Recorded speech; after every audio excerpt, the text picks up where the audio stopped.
We're live on Facebook. Do we need to tell? This video is gonna be... What's up, folks? We got about a minute and a half. We're live. It's Friday. The weekend is upon us. It's great. I'm excited about what we have going on today. I'm excited about what we have going on next week. And for the rest of the year, I'm just excited about everything. Couple things tonight. Put it in your phone right now. Go ahead and set an alarm. I don't know, whatever you need to do to make sure that you are at Abundant Life tonight. That sounds like it's a show or something. Come out to Abundant Life tonight. But no, Ascension. We got about a minute. Ascension is a worship event that's going to be taking place at Abundant Life this evening, 7 o'clock. Make sure you're there early. Come one, come all, come everybody. It's going to be free to attend. It's going to be about 45 minutes, I think, an hour at the max. It's a bunch of people coming out and just some music, some free food. I think it's cereal, and it's just going to be a great time. I'm super excited. Yeah. Also, we are going to be having an event on Sunday where every first-time visitor at Abundant Life Christian Center is going to get a free turkey. So if you've never been to Abundant Life Christian Center and you want to come, first-time visitors are getting a free turkey, like one per family. So that's very exciting. We're proud to be able to make that happen. Yeah, I'm excited for that. That's going to be fun. Me too. Let's see. I'm going to play some more spots. Hey, shout out to Ricardo Daniels. He's one of our partners and sponsors here at KHEA Radio. I love Ricardo. I've known him for a long time. He's done insurance for me, actually, like for my parents too. And he also is a member of the church where we go. He's a volunteer. He does a lot of stuff with music and sound and everything else. But shout out to Ricardo. We're about to get this show on the road. Over the FM. Yep. Shout out to Escape Kima as well for keeping my drink cold today. I'm going no koozie today. Dude, you're an animal. R. Daniels at farmersagent.com. Good morning. You're listening to KHEA Radio 99.5 FM. This is Kickstart. I'm Gardy. And I'm Curt. And it is a beautiful Friday morning. You know, and the weather outside is nice. Not frightful. It was, but now it's getting back, you know. I think it's going to be 70s tomorrow. I think it's supposed to get to about almost 70 today. That's going to be awesome. It's going to be good weather. The sun's out. It's great. I'm excited. Yeah, me too. So today is Friday. And we're right here in November. Next week is Thanksgiving. I cannot believe it. Tonight we have an event. It's called Ascension. And that's going to be at Abundant Life Christian Center, which is where KHEA Radio is located. You're going to want to be there. You are invited. I'm going to be there. Kurt's going to be there. Everybody's going to be there. So we need you in attendance. You can say what's up to us. It's going to be a worship event. So there's going to be music. There's going to be food. Last time we had food trucks. This time it's going to be a cereal bar. And we were talking about this the other day. I think there's going to be like milk options, cereal options. It's going to be a lot of fun. It's something different. We've never done anything like this before. First of all, I love that you just assume that I'm going to be there tonight. I told you, I'm not coming unless I get a microphone and I get to sing at least one song. Okay, you know what? Here's what we'll do. Everybody else will be in there doing the music. I'll unlock the door so you can come in here and I'll let you use this microphone. It won't be on, but I can patch the music in to the studio. And I can sing along? Yeah, totally. So it'll be in your headphones. Yes. You'll get a microphone. That's all I wanted is just one microphone. If you give me the mic, maybe you'll be like, oh, he's a great singer. You know, he deserves to be on the team. You get what you deserve. That's all I'm going to say. And we're going to move on. But we'll see y'all tonight at Ascension, 7 o'clock. You can come early, say what's up. Last time it was an awesome event. We're going to be having another one in December. This is the second out of 3 scheduled nights. You do not want to miss it. And free food. Somebody asked, Rudy said, free food. I'm all ears. Yeah. It's free food. It's free cereal. You don't have to go along the aisles looking for the cereal. Yeah.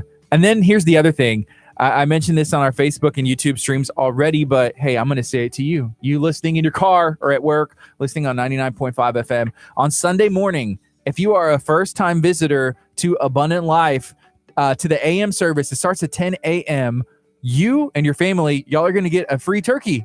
There's going to be a bunch of turkeys that we have here, just like stocked and ready to go. So whenever you come before service, just sign up and say, hey, I'm a first-time visitor. This is my name, and I would like a free turkey. So it doesn't matter if you already have a turkey. Nobody cares. It doesn't matter. All that matters is that you haven't been here before, first-time visitor. Hey, be our guest, have a turkey. We'll keep it cold and frozen, and then at the end of service, take it, go drop it off in your freezer, or start cooking it. I don't know. Do whatever you want with it. Give it away. Bless somebody else. I'm working on my disguise right now so that I can get my free turkey. Don't tell the ladies walking by. The accounting people who are giving out those turkeys. Yeah. Don't tell them. I'm going to come in a disguise. Yeah. And see if I can get that free turkey. I think you can. Put some glasses with the nose and the mustache. Mm-hmm. Got it. Yeah. That's all I need. So if you need it, or somebody else who wants it, just go ahead and let somebody know, like, oh yeah, Abundant Lives giving away turkeys. And I'm hoping that we run out, because if we do, then what we're going to do is give you a voucher to say, hey, we owe you a turkey. Come back tonight and we'll have that turkey for you ready to go. So that is exciting. That's this weekend. So Ascension, Friday night. Go ahead and put it in your notes. You need to make sure that you are here tonight. And then Sunday morning, come get you a free turkey. This is KHEA Radio 99.5 FM. It's 8:40. This is Kickstart. We're going to be on till 11 a.m. We've done a lot. Even like yesterday, we had a lot of fun. I felt the worst that I've ever felt in my life. And we did the most amount of work that we possibly could have as the radio station. It was completely awful. Like, I should have been in bed, like cuddled up in my blankets with my cat Pip. And your Snuggie. And my Snuggie. Yeah. But no, we were out running through town. I'm literally like, my nose is like dripping water, right, like constant, like fire hosing out. That wasn't and we're water. all over. It was pretty gross. And every time we went somewhere, I'm like, hey, can you all just keep me in prayer? I know Curt isn't feeling that well, but just keep me in your thoughts. Keep me in your prayers. I feel like it's worse for me than it is for Curt. It was just as bad. Like, you know how awful it is to be like standing in the middle of Southern Sass Vinyl and like sneezing all over their shirts, and like I maybe thought about grabbing like a shirt and be like, oh, let me blow my nose. Wow. That's pretty gross. I'm glad you did not, or at least maybe I didn't see it. So yesterday we had an awesome show. We had some guests in, and then we had a puppy dog in. We had a puppy dog in named Tino as well, and we have some information about Tino. So we had the Galveston Island Humane Society in studio. If you're looking to get a pet, if you're looking to adopt a pet, why don't you consider going to the Galveston Island Humane Society, where they have plenty of animals, dogs, cats, other things. So we have Tino right here. He's a beautiful puppy. He's about 5 years old, and we had him in studio. So if you missed that, you want to go back and watch and see how awesome Tino is, go check out our social media post from yesterday. And then we also had Justin Gambino in. Shout out to him. He's awesome. You're a big fan, right? I was listening to his music this morning. That's cool. It was great. And then what else? So then we got into field trip mode. It's weird. When we get in field trip mode, Like, we're going to go and hit like 80 places in one afternoon. We hit Southern Sass. We picked up some brand new KHEA radio shirts. Shout out to Southern Sass Vinyl and More. They're located in KHEA Plaza over there off of 518 next to Pierogi Queen, next to Bonnie's Donuts, right there in that strip. So we went and picked up our shirts. They look great. I'm excited. If you are interested in getting, I just saw this. This is going to be the worst time to say this, but if you want a shirt that says KHEA Radio, I do. It's $15. Unless you're Luis, then it's $20. Wow. And I just saw that he jumped on, and he's going to say hashtag where's my shirt, Curt. Wow. Ouch. Man, that's messed up. I love you, Luis. Don't listen to what Curt has to say. So yeah, then we got our shirts, brand new KHEA Radio t-shirts from Southern Sass Vinyl and More. Went next door to Pierogi Queen. That's probably one of my favorite restaurants in the area. Whenever we had our draft, like our personal favorite restaurants, Pierogi Queen went first round draft pick. That was my choice, and we hung out with Josh. Josh actually bought a shirt, so shout out to Josh for hopefully rocking his KHEA Radio shirt today. Proud. He's kind of mad. He said, yeah, it was gross. You only used like 150 of our napkins. I did. Yeah, he did. Okay. And so after we left Pierogi Queen, Curt was like, I need to go to to Dr. Choppa's office. He's like, I need something. I was like, this is the worst feeling in the world. Yeah. So we went to Dr. Choppa's office. So that's Living Well Clinical Nutrition. On the way over there, we were trying to figure out where Dr. Choppa was. He's out of town. He's in North Carolina at a convention or something that's going on. And we met Courtney. I met Kurt, you had met her before. Oh, yeah. So he picked up a couple items. So he picked up some echinacea. And then I believe he picked up some Allerplex. So it's like an allergy something. I don't know. So he was doing shots of echinacea. I see you lining up a couple of shot glasses. No, sir. I'm good. I'm 100% strong, feeling awesome. Kurt, you're slamming down that echinacea, making my be the good sign over here that Chef Mary accidentally left fall down. Our 9 o'clock guest is going to have some fun with some echinacea. Oh, maybe he wants to do some echinacea. Oh, you're doing 3? There's 3 here. There's 3 people here. Well, you should only pour 1 for you right now. When No. Dr. Choppa's not here, I slam the Bang energy drinks. When Dr. Choppa's not here, when Dr. Choppa's here, maybe I'm slamming some echinacea. But anyways, we got hooked up there, and then we were on the way to the South Shore Harbor Resort and Hotel, which you'd never been to. But before we went there, we stopped at a place called Head Games. It's a salon over off of 270 and 518. So we met the owner of Head Games when we were at Pho Bon Me Bistro and Grill right after we shot the giveaway video with them. She was like, hey, I saw the video y'all did. And then we got to talking to her, and it turns out she owns a salon, and it was called Head Games. So we stopped in, just wanted to say what's up. And then we ended up buying some product. And so Kurt has been growing out his beard, I think, for about 3 months now, and he's not really used to having one. And he's been getting some comments like, wow, your beard looks different. What do you put in it? And Kurt, Nothing. you don't put anything in it. They're like, well, what do you use to wash, comb? You're like, nah, you don't do anything, right? So we fixed that problem. He got some beard balm. Check this dude out. If you're watching on our Facebook or YouTube stream, you can see, I don't know how you say that, Ruzel. So he got some beard balm. I actually picked up some stuff. It's great. As it feels well. Good. Yeah. But they were like, Gardy, you can't use this version. Yeah, because my hair is a different texture than Kurt's beard. Mine is like more straight. And so I actually got a different kind of like conditioner for it. And I used mine this morning after I showered and stuff. And it feels good to me. I asked my wife. And she was like, oh, yeah, that's nice. Kind of just like did the little thing. And that's all it takes. Yeah. The best feeling for a guy, this is going to get really creepy. We're a family radio show, but when they touch your beard. Who's they? Who do you have touching your beard? Other people. Business associates. What? When they touch your beard, it's kind of the best. You always take 10 steps too far. And here's the issue is that you're like, this is going to get real weird. And then I don't know what kind of business associates you have, but either way, shout out to Head Games. And we went and purchased some beard balm and some moisturizer. While this is November, there are some people who are choosing not to shave. So are you're going the whole month, right? I think so. Yeah. I mean, I am too. At this point, there's no return. I'm not going. Yeah. I mean, you should do the rest of the year. I should do forever. Like never shave again. I was going to say that next. Maybe just do the rest of your life, because how have things worked out for you so far? 30 years, I was shaving every day. And how were things? Face. Could they have been better? Oh, yeah. Straight single. 30 years. 30 years of singleness. No, that's a lie. But yeah. Anyways. Looking forward to a long beard. Yeah, get you a long beard. Ooh, would you call me Longbeard Kurt? No. On the radio if I had a long beard? No, sir. Captain Longbeard. You're not a captain. You are the parrot on my shoulder. We have discussed this. I'm the captain of this ship. I'm steering KHEA radio wherever it may go. If the ship goes down, captain's going down with it. I could see the parrot. You're my my little parrot. It's like is it Zazu? Zazu? Yeah.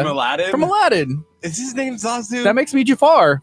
Jafar. But call me Captain Jafar. Captain Put Jafar. some respect on my name. Put some respect.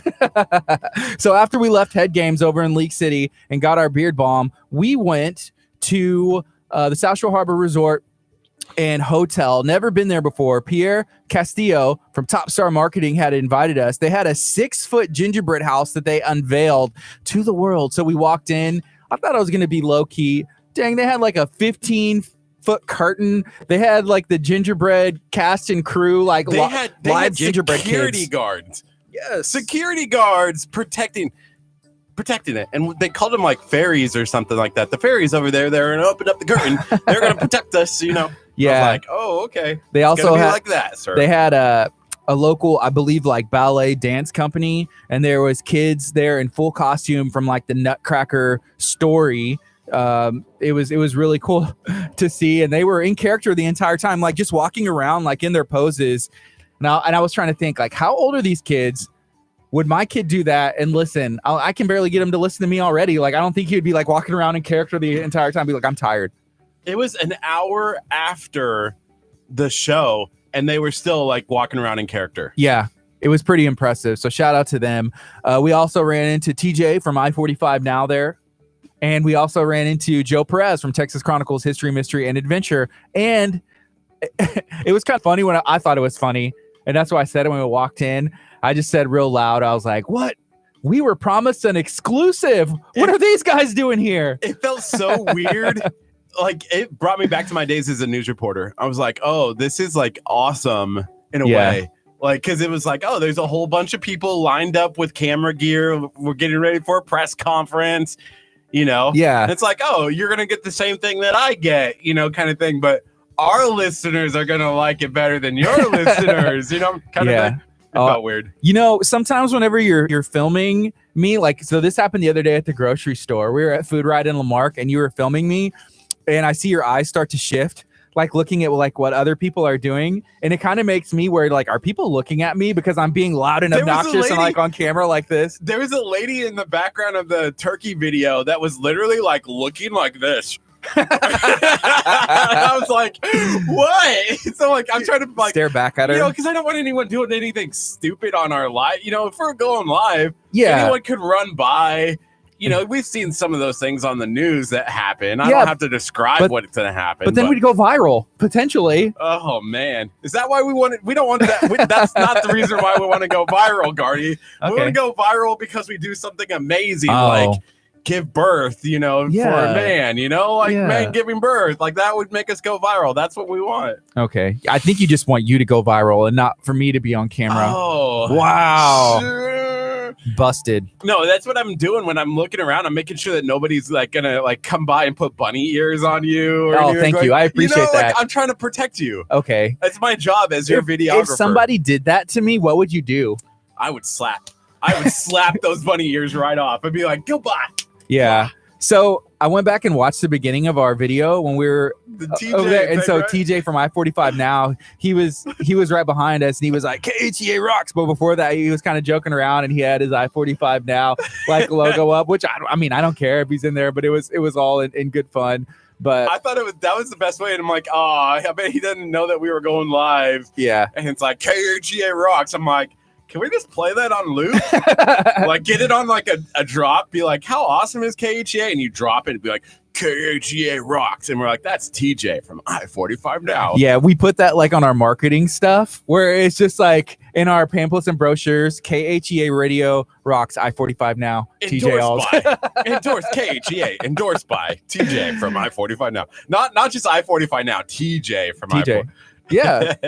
Yeah. And then we brought Joe in our video. We brought Kathy from Impact. And then we also had Pierre in our video. So it was like a pretty cool Pierre's video. Coat.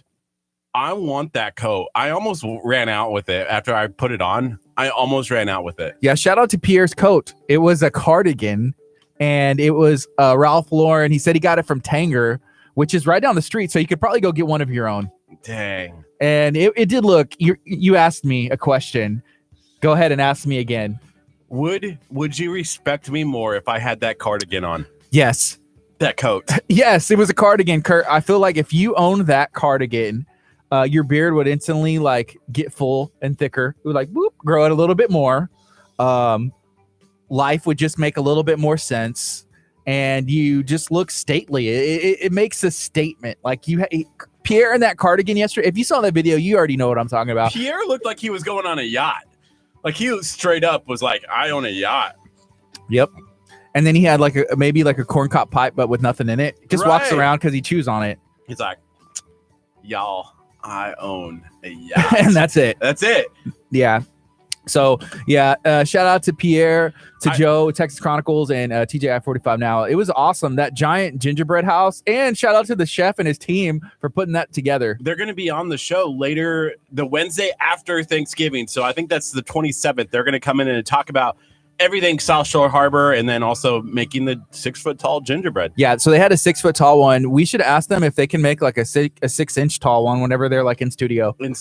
Show us how to make it. A little bitty one. That'd be awesome. Yeah. Hey, by the way, speaking of that coat, that cardigan, I did want to say that after I tried it on, you know who didn't try it on? Who didn't put it back on afterwards? Pierre. Pierre was like, nah. It's because I literally was sneezing all day yesterday. Yeah. And I wonder if he was like, I'm not putting this back on. And Joe called you out. He said Curt was sneezing on the kids' cookies. There was cookies and hot chocolate there, like on the side at the event at the Nobody harbor. ate them after. I was like, oh, more for me. Yeah. I think we were the only 2 people who ate a cookie. Maybe so. After that, I didn't realize that. Joe, you should have told me something and been like, hey, Curt was sneezing all over him, which I knew, but I'm so used to. I'm around this dude all day, and I've just been covering myself in prayer and asking everybody I meet, just pray for me. Pray for me. And they have been, because I can feel the prayers coming in. It's gonna be great. Yeah. So also while we were at South Shore Harbor Resort, we had the opportunity to meet some people that we had not met before. And Curt, eyes are red, glazed over. Somebody's like, dude, you look like a junkie. You look like a junkie. You said that. No, not me. That was not me. That was Joe. Joe was like, you kind of look like a junkie. I'm pretty sure. But it was somebody there. So Kurt's meeting people we had never met before. He's like, oh, Curt Casper Cage here. Curt Casper Cage. So, and then I was like, Curt, just stop talking. Say you're with I was fighting through it. I was a champ. No. At some point, I was like, just stop saying you're with KHEA Radio. This, I feel like you're doing more damage than you are doing help. I'm not going to say what was said, but I was like, I kept just having to cut into conversations and be like, anyways, my name's Gardy. It was so nice to meet you. And you know what? We'll talk to you hopefully soon. And then I'm like, go this way. And he's just trying to find someone else to talk to. And then later he was like, I'm not going to remember this at all tomorrow. He's like, I hope you're remembering what we talked about in the meeting that we had, because I'm not going to remember it at all. I don't remember anything. So yeah. Joe said, I thought the cookies had icing, but it was just Kurt's. Oh, that's gross. Yeah. You were slamming hot chocolates. You were eating cookies. Hot chocolates. You were sneezing everywhere, and it was definitely a fun. In spite of all that, Santa Claus was there. The 6-foot tall gingerbread house was unveiled. It'll be there, I assume, for the rest of this Christmas, Thanksgiving holiday season. By the way, I have to say I was pretty awesome in the video. I say, hey, we're going to be about 2 minutes away. We're just waiting on Santa Claus. And you're like, oh, there's not going to be a Santa Claus. And guess who was sitting right next to the gingerbread house? Santa Claus. Well, there's Poncho Claus. You don't call him Poncho Claus? Poncho Claus? Yeah, Poncho Claus. What's a Poncho Claus? It's Mexican Santa. What? No? Oh, I don't know. Hey, but here's something. My sister works for Tanger, right, in Texas City. We were talking about Pierre's coat from Ralph Lauren at Tanger. She said that there is a 20% off coupon at Tanger. You pick them up at Shopper Services. So you can go to Tanger Outlet, which already will have some crazy sales going on at stores, randomly. You can go pick up an extra coupon, go drop it, get yourself that Ralph Lauren cardigan. So you can get that. Yeah, I may go on my yacht later. Probably not, because I just like to have it look. See, I want one. I want the white pants. Oh, gosh. With the boat shoes, the white boat shoes. White boat shoes to match? Oh, yeah. And then you got to have a light blue shirt. Okay. And then you have to have the white sweater. Are you wearing a hat? You tie it around your neck. And then walk around. And this imaginary vision in your head, do you have a hat on, like a captain's hat or something? I have. What are those? It's like old baseball caps. Not a baseball cap, but it has a newspaper cap. Is that what they're called? Okay, I know what you're talking about. Yeah. It's like the Samuel L. Jackson Kanga hat, but you wear it forwards. Yes, yes, that hat, and it has to be white. So then you could be like an all white, just all white walking around. Wow. You know what? I'm in that picture. I'm seeing you with not Gilligan, but the other guy, you know, because Gilligan had the bucket hat, but the other dude had like the captain's hat. The captain. The captain hat. Yeah, I can Is see that you what in it's that. called? I guess it has I like a the little newspaper hat. a little anchor on it. Yeah, I can see that too. So yeah, go check out Tanger. Go say what's up to my sister as well. Are we making a field trip to Ralph Lauren today? Maybe. I got a lot of stuff going on today. I think we all do.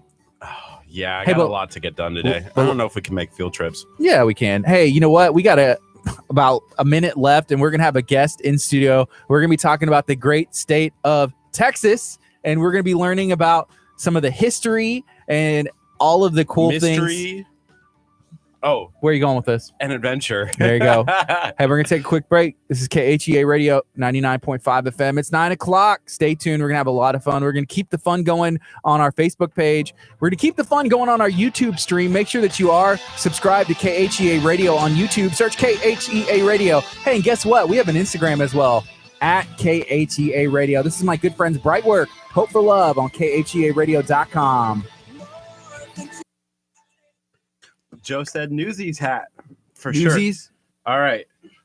I'm not doing that echinacea shot. You might as well just chug it yourself. Oh, you haven't even done it yet. No, I haven't. But I got one for Steven. Steven, I'm going to set you up over here. Steven, have you shared out the video yet to let people know that you're on? You're going to be in this chair. Oh, okay. Yeah. We can help you out with that if you'd like. All right. Y'all don't know you're in here. Woo! Here I am at Christmas. Oh, that's awesome. Hey, it's me. That's Kurt's spirit animal. I'll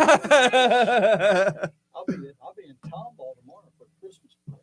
That's cool. Ooh, I do about 7 or 8 Christmas parades a year. What? That's awesome. All right, Steven. Yes. Would you want to take this echinacea shot? Have you ever done echinacea? No. Oh my gosh. Okay. So we did this with Dr. Choppa. I'm gonna scoot this. And get a better view. so what it's supposed to do is it's supposed to waken your senses in your mouth and in your like air. Is that's the right way to say it, right? I don't know. Okay. So what you do is it's almost like mouthwash. So you put it in your mouth and you swish it around your mouth, and then you swallow it, and it's gonna make your mouth tingle.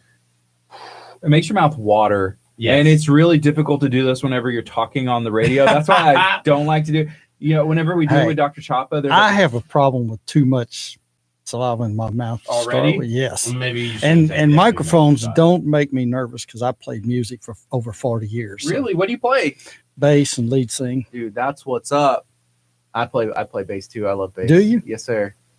What kind do you play? Oh, I got a little bit of everything. I got I guess my number one, what I would use, I have a Music Man Stingray 4-string, and I've had that, I guess, since about 06. I got that, and that's probably my number one. It's not, but I go through rotation. So I have have you heard of Marcus Miller? He would play jazz basses. So there's a Marcus Miller Fender jazz bass that I have as well, and then it's his signature thing. But he ended up doing getting an endorsement from another company as well called Sire. Right. So right now I'm playing a Marcus Miller Sire jazz bass.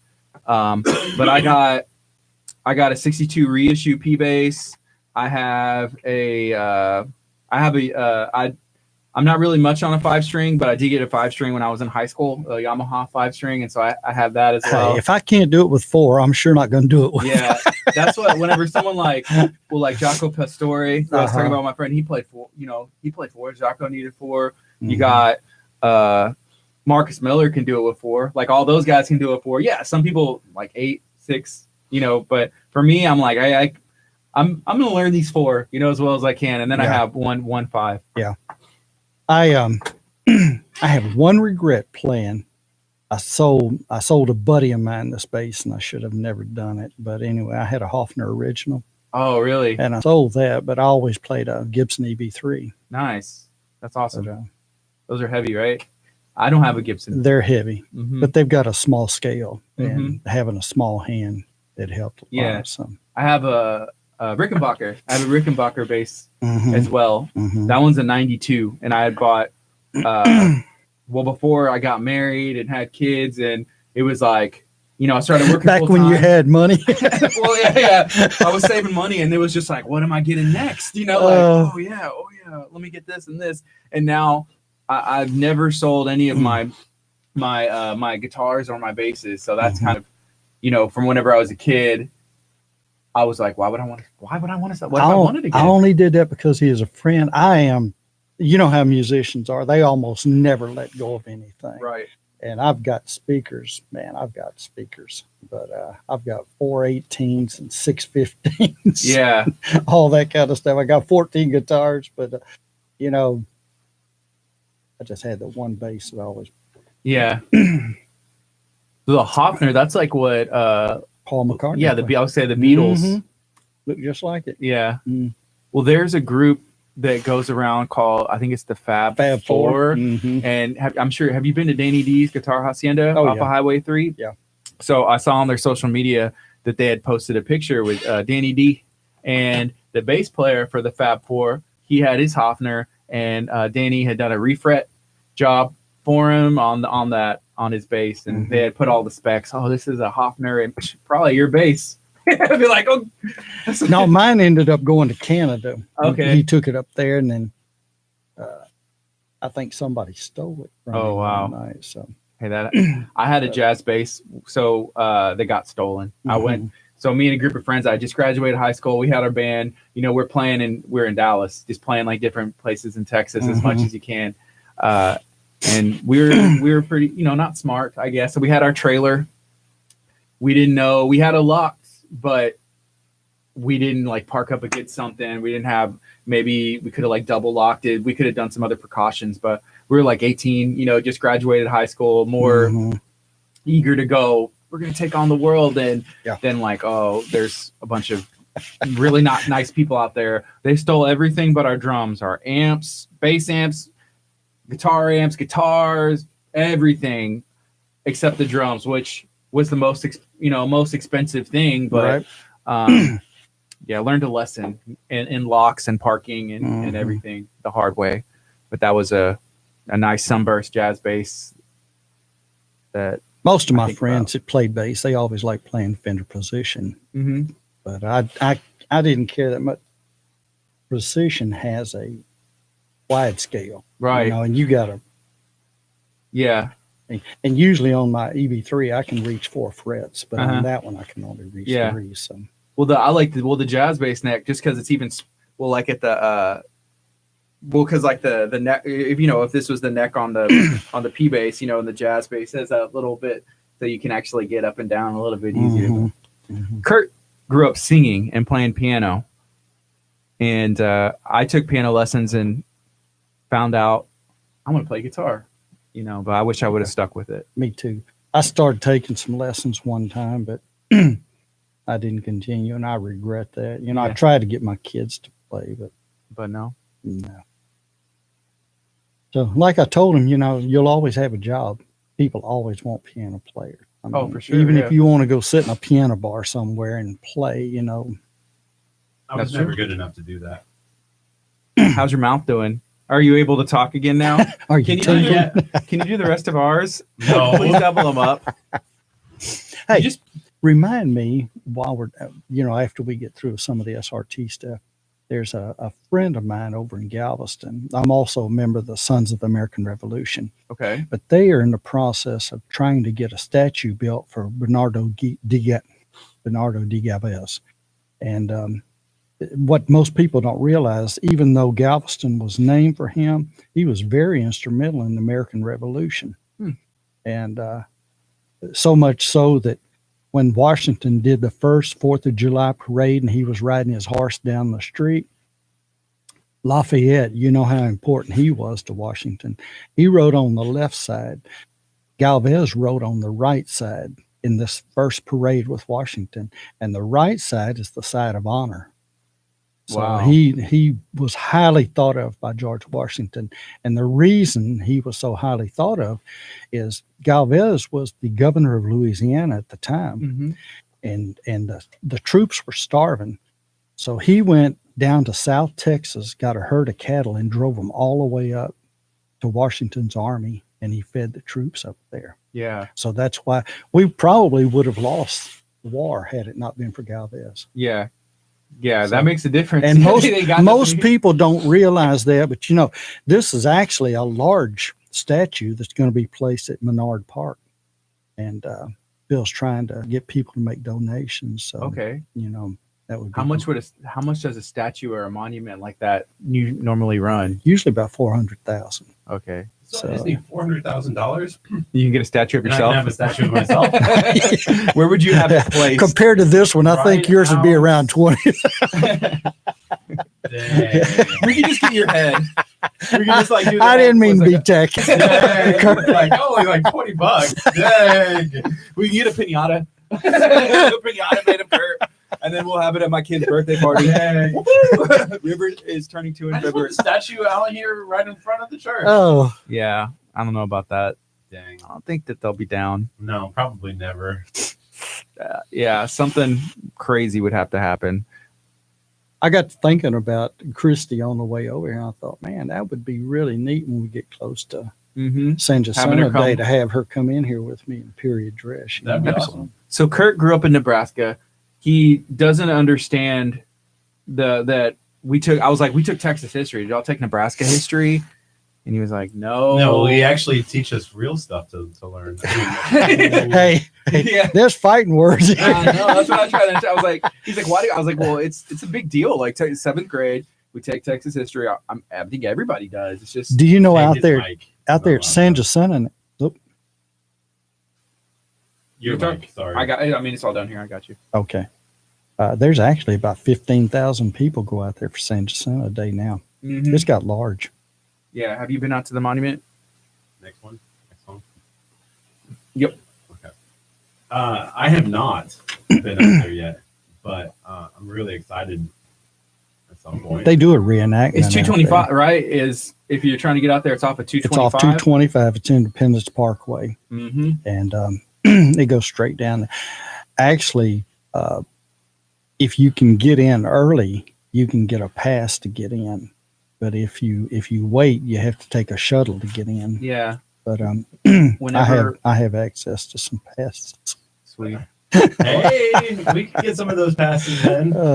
Alongside, several years ago, I used to work in. I lived in Houston, but I worked in like Deer Park, LaPorte area, so I'd always have to take 225 to get down and be able to pass the monument and Mhm. every day.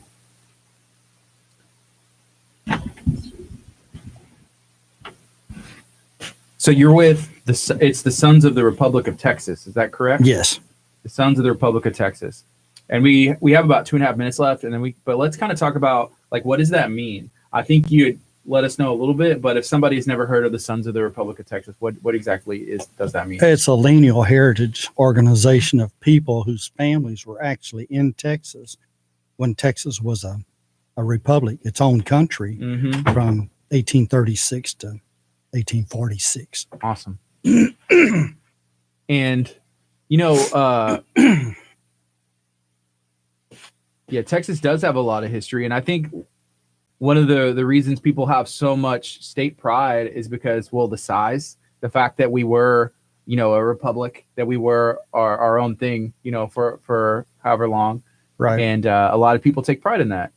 Right. It's kind of that, I don't know, that attitude or mentality. It's like, hey, we're Texas, we're good, no matter what, we've done it before, we can do it again. Yes. And Kurt, I don't know if he understands that, and I don't know if that's a healthy way of thinking, like, as a people or as a state, but it is what it is, You know what's funny, Gardy?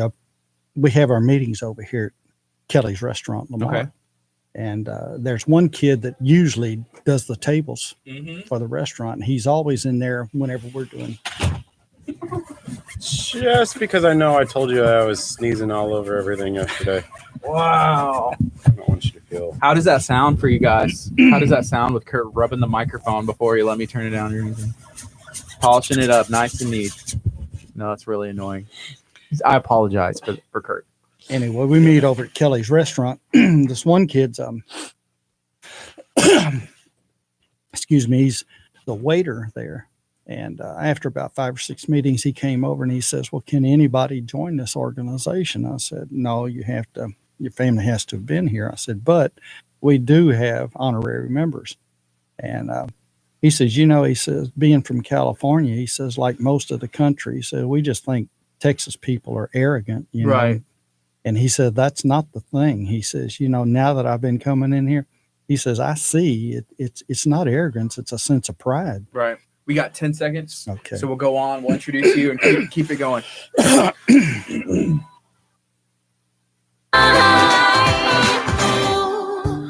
Good morning. You're listening to KHEA Radio 99.5 FM. This is Kickstart. I'm Gardy. And I'm Curt. And we have a special guest in studio, Steve from the Sons of the Republic of Texas, right? Yes, my name's Steve Maness. I'm the San Jacinto District Representative that covers all the area from the western and southern parts of the greater Houston area. That's awesome. So we were talking a little bit on our social media streams about, you know, the Sons. And what exactly does that mean? If somebody in their car or at home, they're listening on 99.5 FM, if they've never heard of it, what exactly does that mean? And how do you become a member? Well, it's a lineal heritage organization of people that their families were actually in Texas when it was a republic.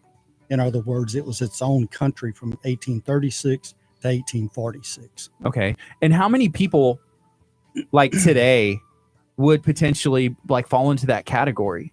A lot more than what they think. You know, most people think, well, I know my family went back in Texas, but it probably didn't go far enough. And what they don't realize is even if your family moved into Texas around 1900, if one of your grandparents married into a family that was already here, then your line takes off from there and goes back into Texas history. That's cool. So it's a lot more than what people think. And most people don't really relate to if you go back six generations, which is what it normally takes to qualify. When you go to 6 generations, you're talking 128 grandparents. And you don't know where all your grandparents were. So very often I've had several people tell me, I know they weren't here, but they were here. Yeah, because how many? So 6 generations, it's all of the, you know, the grandparents. How many did you say there were? 128. That's insane to think about. You know, just like I guess that family tree, once the roots and the branches go, how far out everything goes. Absolutely. And several times I've got down to one last chance for someone to qualify, and that was the one that hit, and it just it exploded from there. Curt, so you're from, how long have you been in Texas, Curt? 3 years. 3 years. 3 years. And where are your, you know, what's your heritage? Like, where are your people from? So I think if I know my heritage correctly, it would have to be from Pennsylvania, was starting from the United States. Like they came over from overseas, from Lebanon and Greek, and then came, and I believe it was Pennsylvania before they moved to Nebraska. So I don't think I would qualify for the Sons of Republic. But wouldn't it be funny, Gardy, if I was a Sons of the Republic of Texas and you weren't? You know what? Would you be like, would you have a different opinion about me being a Nebrascal if that was the case? I would leave. You would leave Texas? I would leave. Dang. You know, if this is what this is and it was all about, then you know what? Maybe I'm just not cut out for it. I don't know. It would change everything. Literally everything. Would you have to get your Texas flag, your Texas removed? Yeah, my Texas tattoo, maybe. Where is that Texas? Oh, it's at I see it now. I've never noticed it before. There you go. And you were talking about it earlier. Yeah. You got the Texas. Oh. Yes, Would sir. you get mad if I got a Texas No, I don't flag think so. or something? I could do a flag like right here. Yeah, get one. You know what? If you, I understand a lot of people have Texas tattoos. Somebody earlier said Texas is almost like a state of mind. It's like you know, there's a lot of state pride. There's a lot of people that are proud to be from Texas and just want to let everybody know that. I don't know. And you were kind of mentioning about the gentleman who you ran into at Kelly's in Lamarck, and now he's like, okay, I'm not from here. But now he understands. There's a lot that goes into it. Actually, he's the person that's a wait staff that waits on all of our people when we're having our meetings. And he came to Texas probably about a year ago. And when he comes to these meetings, he's always stopping and listening to our presenters. And he called me after the meeting and he said, you know, most of the country actually thinks Texas people are just arrogant. He says, but I see now that it's not arrogance, that it's pride in the state. What do you think, Curt? Do you see, being from Nebraska, does Texas kind of have like a reputation or anything? Did you pay attention to any of that? I hated Texas growing up. Why? But only because I hated the football teams. You hated good football teams. I hated bad football teams that took over a Big 12 conference and decided that it was their conference instead. But I don't know. That's what I didn't like. I didn't like Texas because of Texas A&M, and I didn't like it because of the Longhorns. Wow. But I had heard like Texas is great. Texas is awesome. You do hear that throughout the nation. When I made the decision to move to Texas, people were like, "Oh, you're gonna love it there. It's growing. It's booming. Houston is where you want to be. Like that's where you want to go. Like you've made the best decision." So we have Albert Seguin Gonzalez on. He said Hispanics fought for Texas independence as well, native Tejanos. Can you maybe share a little bit about that? Hey, Albert, he is a gem for our chapter. He's also a member of the San Jacinto chapter up in Houston. And like he said, his great-great-great-grandfather was Juan Seguin, which was very instrumental. The perception with most people think that it was the Mexicans fighting the Americans that came into Texas, but nothing could be farther from the truth. That's not what happened. Back when Spain was in control of all of the area from South America up to Texas, they actually couldn't get any of the Mexican people to come up into Texas to settle. So that's why they started asking the Anglos, Americans, to come in and settle Texas. Wow. And when they did, is when, they had their revolution and the Mexicans threw the Spanish out and they took control of the country. Everything went along fine because they had a constitution, much like the American Constitution, until 1833 when Santa Anna took control. And after he took control, he became a dictator. And it was the same thing that we had, Yeah. So I want to talk some more about this because this is very interesting to me and I have some questions. But right now it's 9:21. This is KHEAradio.com, 99.5 FM. We're streaming live on our Facebook page. If you're not liking our Facebook page, make sure you like KHEA Radio. We also stream live on YouTube. So if you are not subscribed to our YouTube channel, make sure that you are doing that today. So search KHEA Radio. Hit the subscribe button. We have found out that a lot of places may not like Facebook streamed into their hospitals, schools, libraries, but guess what? YouTube is sometimes allowed. So you're able to stream us from work, from school. I don't know. That's your business. But anyways, subscribe to our YouTube channel. Somebody got mad at me yesterday when I said, yeah, you can like hide from your boss basically and still listen to KHEA. And they're like, oh yeah, that's great. Promote that, Curt. Come on. I was like, really? It wasn't me. I didn't get mad at you because I am. That's exactly what we're doing. We're promoting that a little bit. It. Yeah. Sneak around your boss a little bit. But you're also learning something and having some positivity in your life. If you can work and have talk radio, if you can have music on in the background, then why not listen to this, learn something else? And that's interesting. Right now we're talking to Steve from the Sons of the Republic of Texas.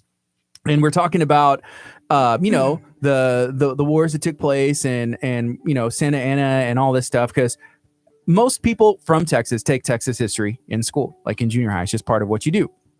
That was a long time ago for me, but it is interesting to talk about this stuff again. So for me, I'm Hispanic. My last name is Garcia. There's so many Garcias, in this area, in the world.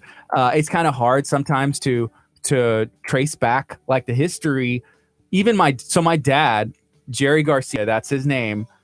His mom was a Garcia. His dad was a Garcia, obviously not related at all, but the same name. So it's just like, I don't know. I always found that interesting. And then, their family's from one part of Texas. And then my mom's family is like from the Valley, like Mission, the border area. And my great grandparents who I was fortunate enough to, they lived till I was an adult, like in their 90s, both of them. And they would tell stories, and I never knew like how much of this is, how much of it's true and passed down and all this stuff. But it was cool to sit and hear that stuff. Right. And I just don't know. As far as I know, my parents were born in Texas. Their parents were born in Texas. Their parents were born in Texas. It goes back, but you just don't know. Like for someone like me, Hispanic with a Garcia last name, Tracy, how would you trace that back? What do y'all use?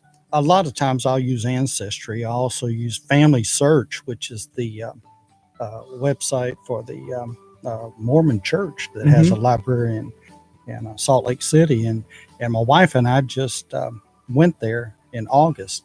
And I tell you, it's fascinating to go through those records. We would go in the library at 8 o'clock in the morning. Next thing I'd look up, it'd be 3 or 4 o'clock in the afternoon. And I mean, we didn't even stop for lunch, but it's really addicting when you start doing this stuff.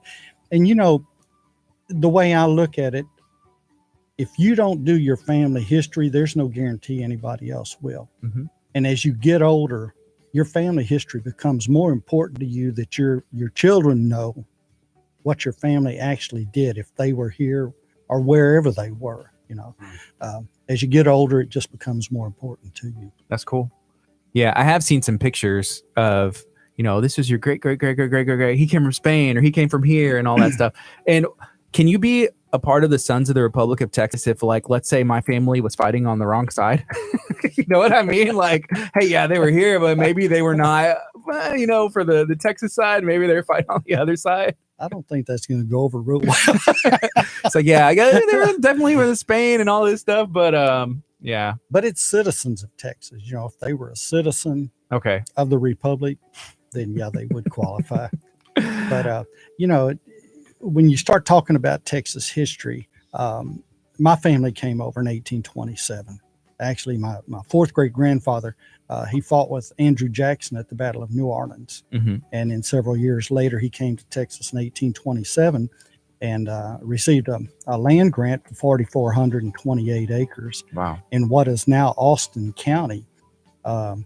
He sold part of his land to Thomas and James Bell, and they established Belleville. And the courthouse actually sits on John Nichols' property, my grandfather. But there's a historical marker. That's pretty cool. There. So when you discover things like this, I didn't know that he had fought with Andrew Jackson at the Battle of New Orleans, and I went out to Chalmette, the battlefield there, and sure enough, on the second page, his name was there. That's awesome. Right now, if you're watching on social media, if you have any questions, if you have any thoughts, feel free to also share this video out. Share this video, and let's see how many people we can get on here asking questions. And just this is very interesting stuff to me. Curt, do you have any questions or thoughts? Maybe even about Texas history. I'm just going through, by the way, I did pin the Sons of the Republic of Texas website. That's srttexas.org if you are listening over the FM. It's interesting. You guys have meetings, annual meetings, quarterly meetings, etc. Yes. And the next annual meeting is in Beaumont. Yes. That's awesome. Mm-hmm. That's cool. Yeah. I think it's March 12th to 14th or something like 15th that. through the 17th, it looks like. 17th. Yep. And so you had mentioned about potentially coming back. And when would that be? Because there's the Battle of San Jacinto and all that stuff. Like when does that take place? That was April 21st, Okay. 1836. And if I come back in April, we could do a presentation then, and I could possibly, I'll check with Christy and see if she's free, but Christy Erickson does a presentation of the Yellow Rose of Texas, Emily West Morgan, and maybe we could get her to come up here. That'd be cool. And we'd come up in period dress then. What kind of clothes did they wear back then? Like what is considered period dress? Well, it was the longer dresses, that Yeah. had the high collars and long sleeves. Sometimes they wore skirts, I would assume. Mhm. But the men, a lot of times they would just wear pants, but they would also wear leggings or botas that have what they call drop sleeve shirts, which are the puffy looking shirts. It looks kind of like a pirate shirt. They were cooler to wear. The leggings were to protect themselves whenever they were riding horses through brushy and thorny areas, and also to protect them from snake bites. But Sometimes I wear my fur hat. If it's cold, if it's warm, I wear my Sam Houston hat. It's a large brim straw hat. But Yeah.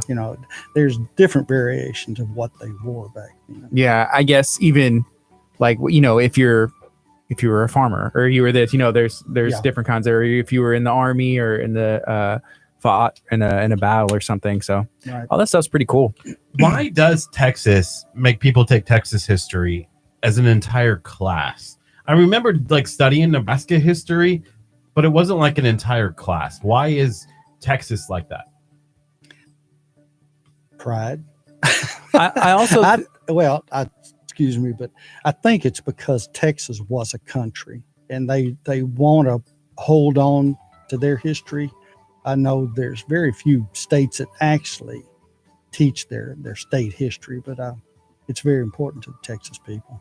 Yeah. And also, I think there is maybe not that there's a lot of history like in Nebraska, but just the fact that, I mean, how many battles and monuments that you know of like are in, and I mean, there could be a lot, but are there like a bunch of battles that happened in Nebraska where they were fighting for like, hey, we want to do this, we want to do that?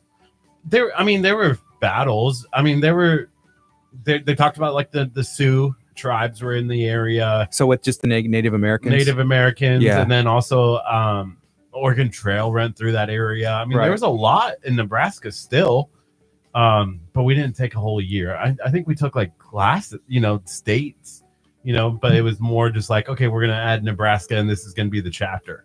Right. Not necessarily like, oh, let's talk about the whole thing, for the whole year. Well, they had a game for the Oregon Trail, so that kind of took care of that part. Now you know everything about Nebraska if you play that game. Yeah, there's corn there, and I think we're done. That we closed the page on that. And then whenever like Texas, there was the battles like, hey, we want to be a country. We're battling, the Spanish, the Mexican, all this stuff that happens, and so it flip flopped all over the place, and so it's very important. And then there's like the Alamo. So that's like, I mean, it's iconic. It's a part of, I mean, had you ever heard of the Alamo being from Nebraska? Oh yeah. I actually came down and visited the Alamo when I was in like middle school or something like that. We went down to San Antonio, did the river walk kind of thing. Yeah. Yeah. Did you remember the Alamo? It was small, smaller than what I thought it was going to be. Yeah. I thought it was like this big old thing. And then it's like a hut. And I was like, Well, I remember seeing like pictures, even in the history books, like, okay, this is what it really was. It was almost just like a wall, right? But now it's like a building. The Alamo, what stands now is really just the chapel and the long barracks, but actually the compound itself was about 4 acres. wow. So it was a large. That's why it was hard for them to defend, having 189 members. They were spread so thin. Had Fannin made it to the Alamo with his 400 men, they say there's a good chance it could have been a different outcome. Wow. Was it Davy Crockett? Was it Davy Crockett that was there? Or am I? Yeah, because Crockett and Bowie, Travis. Yeah. Just those iconic names, like that they were just there. Like I don't know. This is pretty cool. What do you think? Yeah. Would you have fought? Would you have been? I always think about that too. Okay, if I was in there and I was a soldier, like how would I be cut out for that? Like I guess you'd have to be, right? Yeah, I don't think you had a choice, right? Like they're gonna steal your land, they're gonna steal your area, right? Like, of course you're gonna fight. Well, that goes back to where we were a little bit earlier. When Santa Anna became dictator, he was scared that the Americans up in Texas would become too strong, and he was concerned about that. That's why he wanted to disarm them, which is, the come and take it hat that I have on now. That's what brought that about. He sent some troops up to take the cannon. What had happened when the Spanish were in control, the Indian problem in Texas was so bad, they gave them a cannon to protect themselves.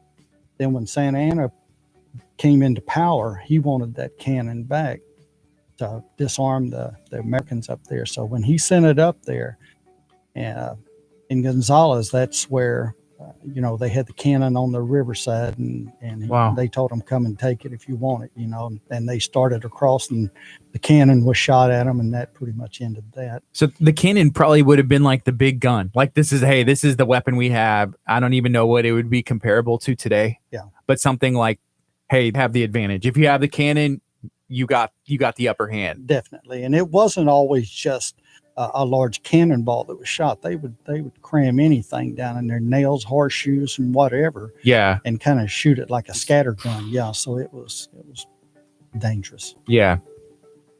It's cool that even in that time, nowadays we have big jets and stuff like that, but even back then that they had a weapon that powerful. It's cool. Yeah. Right now we're going to take a quick break. It's 9:34. This is KHEA Radio 99.5 FM. We're talking to Steve from the Sons of the Republic of Texas. If you have any questions, let us know. If you have any thoughts, feel free to chime in on our social media stream. We're streaming live on Facebook at KHEA Radio. We're also streaming live on YouTube. Search KHEA Radio. Let us know what you got going on. Feel free to share this video out. This is Kickstart. We're going to be on till 11 a.m. Cool. From Rolling Republic. Yes. Which the name, the where Rolling she Republic got- Barbecue, I makes need sense. I need to mention her website too, because she had just had it for a few days. Shelly had said, my wife had set it up for her, and she got it wrong. I said, you got to be kidding. She didn't. She says RollingRepublic.com, but it's Rolling Republic BBQ.com. Yeah. There you go. So that name it talks about, I guess, like the history and just, Texas has pride in barbecue too. There's Texas barbecue, Yeah. and it's really good. It's delicious food. Which ours is more beef, and up north and to the east it's more pork. So brisket. but yeah, Texas is big on their beef. Yeah. Russ says, good morning, Steve. Greetings from the first capital of Texas, West Columbia. West Columbia, absolutely. What happened there? Like, why did we switch from West Columbia to Austin? I know West Columbia is tiny. Texas had 9 capitals. 9 capitals, Mm-hmm. and West Columbia was the first. West Columbia, Austin, San Felipe, Houston or Harrisburg, Galveston. I can't remember all of them, but I know there were 9 different changes. Mm-hmm. Wow. Well, let's just change it again. Sometimes some funny things happen in Austin. We just switch it up. Well, when they took it to Austin, the people from Houston went to Austin to get it, and they were bringing it back, and they got about a quarter of the way from Austin. And the Austin people rode out and took it away. They come out with more people than So what were they actually trying to take? the documents, The documents. all the documentation for the state. And That's interesting. they took it back to Austin, so that's how it stayed in Austin. Wait, so all we have to do is go steal the documents, and then we can have we the could do capital that. where You know who we need? we need the national treasure dude, right? Yeah, that's what I was gonna say. Ghost Rider with Nicolas Cage. We need Nicolas Cage. We get Nicolas Cage. We're gonna go steal. We're going to Austin. Hey, Hey, who's down? Hey, Russ, can you turn off? Because you're part of the He works for police. the police department over there. We don't need you guys listening right now. We're going to be planning the takeover to bring Get the documents from from the Austin. state capitol to Lamarck, and then the state capitol would then have to be recognized as Lamarck, right? Yes. That's all we need. Does anybody have contact with Nicolas Cage? Please. Is this Lamarck right here? Yes. Yeah. Do you know what it was named during the Civil War? No. Buttermilk Junction. I've heard that. Buttermilk Junction. I've heard that. Because the Confederate troops, the train would stop here and they'd all get buttermilk. At there. Kelly's. Probably so. Stop here at Kelly's. Oh, Get them. That's why Kelly's is so successful here. That makes sense. It's in the history. Like it's in, I don't know. People are just drawn to this area probably. mhm. That's awesome. Dang on.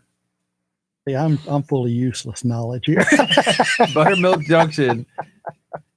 Man, Kelly's, they should throw that on their menu, like the Buttermilk Junction stack or something Buttermilk like that. pancakes. Buttermilk Junction. I just probably made Colleen really, really mad, but that's okay. What'd you do? I said KHA Radio is now a part of Buttermilk Junction and no longer associates with Wow. Lamarck. Why would you say that? Lamarck has been so nice to Do you us. have a piece of scrap paper I could write something down? Yes, sir. I just want to write Bill's information so I could give him a shot if I could. I don't know if we have paper anywhere. We have some paper. Here's some. This is actually, Okay. let's see if it writes on there. KGA Radio live from Buttermilk Junction, Texas. So the city of Lamarck, we've talked about this, has been incorporated for 60 years, right? Yeah, I was gonna say about 50, maybe 60 years. Not that long. Santa Fe was 40. 40 years, Santa Fe. Lamarck was 60. I believe it was like 19. You know, I was actually out at Santa Fe last Friday. Mm-hmm. There's a ceremony out there. Yeah. It was they have a Veterans Day ceremony out there, and while I was out there, I gave a valor medallion and a certificate of valor to Officer Barnes and Ford. Wow. That's awesome. Yeah, that was, and I went to Santa Fe. I'm a 66 graduate. Yeah. So you went before it was even a city, right? Because it was 60. Oh yeah, it was well before that. When did they become a city? It was 70. in the 78. They told us they just hit 40. Yeah, probably 78. They hit 40 years when we had the Santa Fe, Jason, Mayor They Jason. said when the mayor said that they became Santa Fe because there were so many cities that were surrounding it that wanted to overtake it. Well, yeah, and Annex it in or something. the thing about it, I don't know if you've ever thought about it, but Santa Fe was Altaloma, and then the next town was Arcadia, then the next town was Algoa, then the next town was Alvin, and then the next town was Arcola. They all started with an A along there, but as everybody started growing, Yeah. Hitchcock actually wanted to start expanding because they were writing a lot of tickets at the time, and they wanted more of that More highway. tickets, yeah. Mhm. That's interesting. That's funny. Well, no, it's Thank so you, Hitchcock. it's so crazy. Like even to think like, 40 years ago, like there wasn't even a city there. Like was it called Santa Fe or like it didn't have a name? No, Santa Fe was named for the railroad that came through there. The Santa just Fe like Railroad. just like Katy. Yeah. Katy was named for a railroad, the Kansas Topeka Railroad. Mhm. And then Santa Fe, and I remember that little building that sits out on the highway. I went to that school in the 8th grade. I was in that building there, and we didn't have air conditioning. We had the windows up. When the trains would go by, they'd have to stop. They'd have to stop. Can't hear anything. Dang. Wow. Robert says, mention our local Sons of SRT chapter, Steve. Okay. Is SRT short for Sons of the Republic? Yes. Texas. Mm-hmm. Sons of the Republic. It's also, Texas. doesn't like Chevy have an SR? I feel like I've seen that before. Like an SRT. An SRT? Yeah. Hey, here's the other thing. Like Ford Texas Edition. You got the Chevy Texas Edition. Mm-hmm. Like a lot of brands that aren't just Texas brands will brand with Texas because people like it. I have found in some of my music stuff that I've done, if you throw a Texas logo on anything you do, people like it. You got the flag on there, you incorporate it in there, the colors, and Shelly and I go to Myrtle Beach every year to play in the World Amateur Golf Tournament. mm-hmm. But this past year was our 15th year. Got a Texas Roadhouse down. Exactly. I used to live in Nashville, and I had they had Texas Roadhouse over there. Actually, hey, our friend Natasha, who's with Chef's Table Charities, she travels a lot for work. She was in like Singapore or somewhere like that, and they had, it looked like the Church's Chicken logo over there. They had a place, and it was the Church's Chicken logo. They took out Church's and put Texas. It was the exactly Texas. She's like somewhere random where they obviously like stole Church's Chicken logo, but people know Texas. Yeah. Yeah. It's amazing. You go just about anywhere. And I've been over in England, and I was standing in what they call the Tube, which is their subway. Mm-hmm. And I was talking to my general agent at the time, and this guy turned around and he looks at me. He says, "Are you from Texas?" And I thought about it. It's my Texas twang. I know I have an accent, And I said, "Yeah, I am." He says, almost anybody can see the outline of Texas and know what state Right. it is. Yeah. So that almost like no other state, they know what Texas looks like. So Wendy said, yeah, the Challenger SRT8, it's a Dodge. I was like, I know I've seen that SRT somewhere. Thank you. Oh, Lavelle said Texas Roadhouse. They got one in New York as well. So, man, yeah. It's just a big branding thing.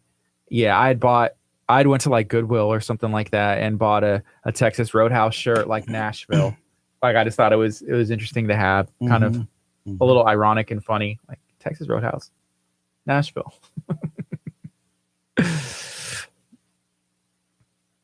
So, with Texas having like barbecue and stuff, I'm going to ask you, and I think I know what your answer may be, but who has the best Texas barbecue? My daughter. Yeah, she was over here a couple weeks ago. Right. And it's Rolling Republic Barbecue. They got a new website. Their website is rollingrepublicbbq.com. So if you need it catered, she can do it for To you. help you out. Yes, sir. Do you smoke barbecue and brisket as well? Is that something that you've done? No, but I can eat a lot of it. Hey, I'm the same way. I've tried.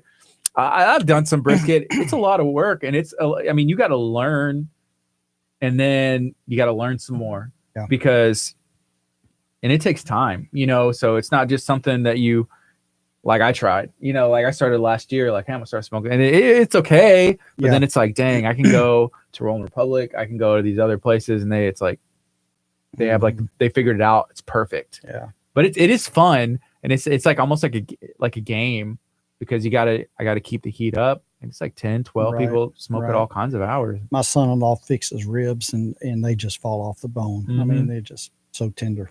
Yeah. I can eat some barbecue though. But what's your favorite thing to get from Rolling Republic Barbecue? The armadillo, the baked potato. Yeah. Curt, what's your favorite thing to get from Rolling Republic Barbecue? The Casper Jr. That's their sandwich with the mac and cheese on it. Yeah. Yeah. I tell you, those sell out quick. Yeah. I've had that. I like that a lot. Also, those nachos are ridiculous. Mhm. Because like, oh yeah, I'll get some nachos, and my wife got the sandwich, or vice versa, whatever it is. And we could have like shared, probably ordered one, either the nacho or the sandwich, and shared it and be good. But then we had like, those nachos are like ridiculous. In my district, there's actually six chapters. Mm-hmm. The one here in Galveston County is the Sidney Sherman chapter. Okay. And it was the second chapter organized under the SRT. SRT actually started in 1893, and then for some reason, after most of the veterans of San Jacinto died off, then it kind of died off itself, and it was reactivated in 1922, and it's been growing ever since. That's cool. Right now we have about 60 chapters. Okay. Wow. On average, how many members are in each chapter? It varies. All it just over, huh? Yeah, like the San Jacinto chapter, the number one chapter is actually probably about 200 people. The Alamo chapter in San Antonio. You're the Sidney Sherman. Sidney Sherman. Okay. Mhm. And if anyone wants to join the Sidney Sherman chapter, or even over in Richmond, they have the Lamar chapter. In Katy, they have the Sam Houston chapter. And then in Houston, they have the San Jacinto chapter. Being the district representative, if you want more information, or if you want to join or have me help you with documentation, you can reach me at Steve Manis. That's STEVEMANIS at Steve Manis SRT2. I'm sorry. Steve Manis SRT2 at AOL.com. I do have a question. So if let's say someone wants to join, they can provide their own documentation. They just have to show that, or like you said, you can help. Like, hey, I don't know. You can point them in the right direction or walk them through it. Yes. We also have the Daughters of the Republic of Texas, which is a separate organization, but a lot of times whenever guys start doing their own genealogy, if they hit a spot that they're struggling to get some information on, they'll just drop it and either won't go forward with it, or they wait a while to start doing it again. But once you do this for a while, you learn little shortcuts and where you can find little pieces of information. And like I said, a lot of the guys, once they hit a bad spot, they'll just stop. But it only takes that one name to contact into a family that really takes off. Yeah. We do some stuff with Moore Memorial Public Library in Texas City. Yes. And they are subscribed to, it's either like Ancestry.com or like one of these genealogy services. Right. And so you can actually go in there and use it for free. And if I understand correctly, they would even supply a librarian or somebody who's familiar with this website software system, however they use it, that'll actually help you use that. So if anybody is interested in just going down to the library one day, using the computer and having somebody show you what to do, they'll offer that for you. Also, for free. there's the Clayton Library up in Houston, which is a genealogy library, and it's one of the top 3 in the country. Cool. It's a world of information up there. What really surprised me when Shelley and I went to Salt Lake City, when we went into the Mormon library, you walk up to a desk and they'll ask you if you need some help. And if you tell them yes, they will assign one person to you.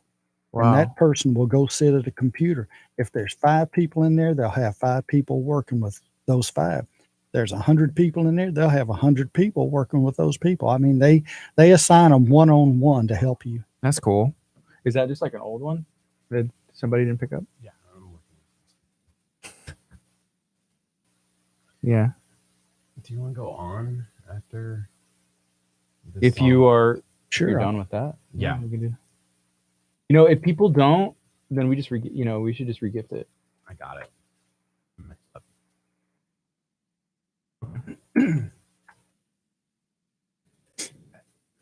So this is all very, very interesting. This is really cool stuff. It is good to know. I need to dig into my history. I just have either stories that are passed down, and there are some pictures, but I never got, like, my dad's dad. He passed away when my dad was like 10 or 11 or 12 or something like that. So I never had the opportunity to meet him. And then my dad's mom, she spoke very, very little English. And so we didn't really get to communicate. I did get, I knew her and everything, but we just didn't really get to communicate that well. So everything I know is just from my dad kind of telling me and what he knew. Right. Give me your information. I'll help you with it. Okay. I have a very common name. My real name is Geraldo. My last name is Garcia, and I don't have a middle name. And so I've ran into stuff before where it's like getting a background check, and where some stuff pulled up, and I'm like, well, I never lived in LA, and I've never got arrested for assault, and I did not serve time there. So what do I? Yeah. There's so much stuff put on Ancestry right now. Some of it's good, some of it's bad. Yeah. You kind of have to learn how to weed through some of it to find the stuff that's actually factual. Yeah. So it's interesting. It's not all easy.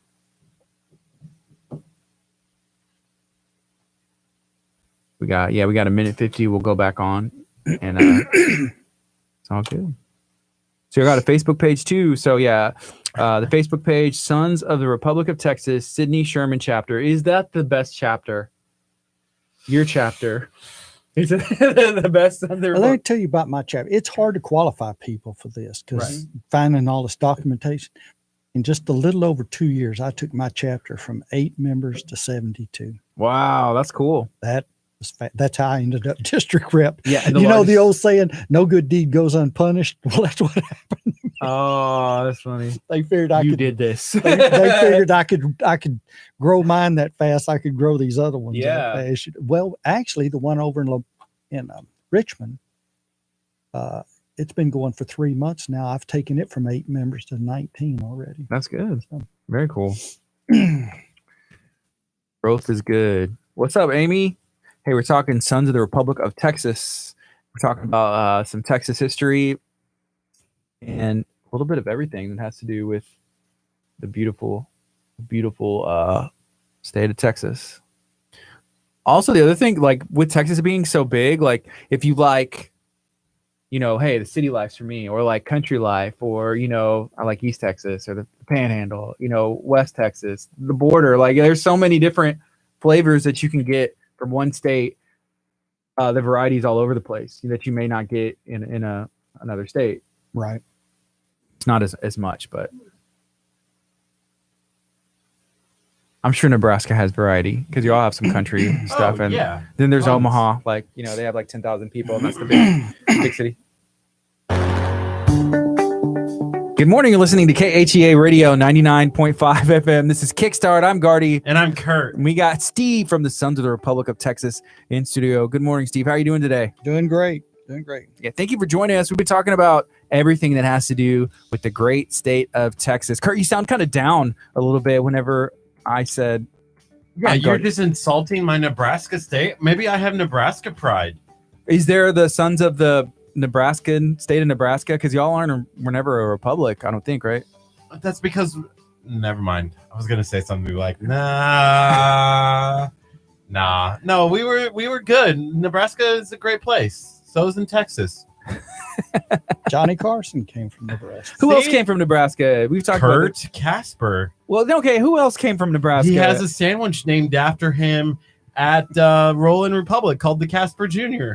Okay, right. That's about the best thing that's come from Johnny Carson. Nebraska. Johnny Carson and the Casper Jr. Larry the Cable Guy is from Nebraska. Oh, that's cool. Hershey's chocolate. I thought that's came from Pennsylvania. I was gonna say that's not. But from there's Hershey. a Hershey's, Nebraska. Wow.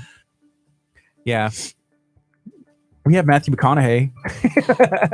Wow. Yeah, I don't know. That's the first person who came to mind. But no, George Bush. That's true. Has there ever been there hasn't been a president from Nebraska? Not yet, Curt. Maybe you could be the Next. first. Ooh. They're saving the best for me. Yeah.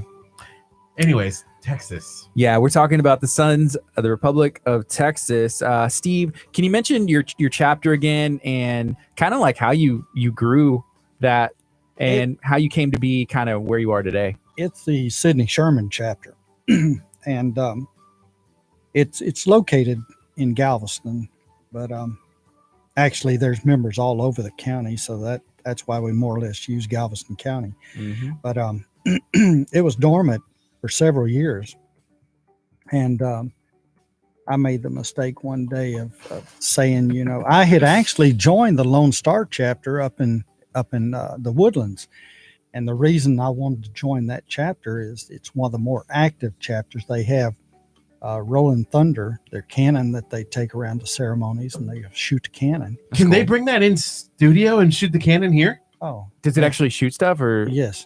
Let's not do that. They every once in a while they'll take it out to can't think of the name. Anyway, they take it out to West Texas and they shoot it out on a firing range. Wow. Fort Hood is where they take it. That's cool. And I want them to shoot it from here and shoot it through the window and through the other wall, so then we can see what's going on outside. Can they do that for us? Absolutely. Oh, let's bring them in. Let's get that cannon here. It'd be a little dangerous, but I guess anything's possible. Wow. Is it loud? We have headphones. It's very, we'll okay. very loud. Mm-hmm. Mm-hmm. We've actually, when I joined that chapter, I would drive a little over an hour to go back, to the meetings, and then an hour back. And I made the mistake one day of saying to one of the other members, I live in Galveston. If I ever get a chance, I'm gonna get the Sidney Sherman chapter going again because there's so much history down there. I'd like to have that going. The district representative at the time was standing right behind me, and a month later he calls me and he says, "Steve, we're gonna have a meeting, try to get the Sidney Sherman chapter going. You want to come to it?" And I said, "Sure, I'll come over and listen." So I go to the meeting and I'm sitting across the table from him, and we already had a president, a treasurer, and a secretary, but the vice president had passed. And he says, well, since we don't have a vice president, I'm gonna go ahead and appoint Steve That's cool. vice president. And I said, well, I can't be vice president. I'm not a member of this chapter. He says, well, don't worry, you're going to be. He says, I'm going to transfer you. So I got transferred. I became vice president. And about a month later, we had the regular elections, and I was voted president. And Was when the president upset about that? Because he would be like, who asked you to be in there? And it's just like, no, that was the district oh, representative. okay. I got you. But anyway, we got the chapter up and going again, and there was about 8 members whenever we got it going, and now we're not quite, well, maybe 2.5 years now, but we should be up to about 72 members. So That's cool. we've grown really quick. Gardy said he's number 73. I don't Could know. be. I don't know. What does it take? Like, as far as their member dues, going to meetings, is it, obviously you have to be able to trace your lineage and back to Texas. Trace your lineage and qualify, and just submit your application. Cool. There's an annual dues, Yeah. which is $40 a year, but it's a great organization. I tell you, some of the best people I have ever met are in this organization, and it's surprising. Some of the people that are in it, they'll go out to these ceremonies. They'll dress in period dress like it was back in the day, and there'll be doctors and lawyers and educators. I mean, there's people from all walks of life are out at these ceremonies. That's really cool. I guess because you wouldn't, if you go to the doctor and you're like, oh, it's your doctor, and then you see your doctor's Facebook page and he's out there shooting the cannon, it's like, man, that's kind of cool. You didn't expect Absolutely, that happens. It does. Yeah. I want to shoot the cannon. Can I shoot the cannon, or do I have to? I don't think so. Can I dress up? Were there hot dogs Hey, back there? I could wear my hot dog suit and fire the cannon. Hey, if y'all want to do a program with somebody, I can set you up. That would be a lot of fun if we did like a social, like a live piece on social media where we were able to kind of. I would love to go to the thing, at the San Jacinto Monument you're mentioning in April. Mm-hmm. If we have you in, and we talk about in the period dress, and we bring in, what was the lady's name? Christy Erickson. Yeah, we bring in Christy, and then if we go out there as well, that would be really cool to see. They do a reenactment of the battle out there. And on that Saturday, there's normally about 15,000 people out there. Wow. So it's big. 15,000? Mm-hmm. Okay. And Wendy's barbecue is going to be on sale too. When is this date? April 21st. We have to wait till the 21st to have Rolling Republic barbecue again. I don't think so. No. You can probably, I'm sure they're going to be somewhere this weekend. They stay pretty busy, huh? Yeah. In fact, she'll be out at 3 Acres on December 7th and 14th. Okay, cool. The Grinch is going to be out there. Tell us a little bit about the Grinch. What's going on with that? You showed me a picture earlier, and you're like, yeah, this is what I got going on. Tell us about that. Yeah, I'm the Grinch in costume and out. I started this probably in 04.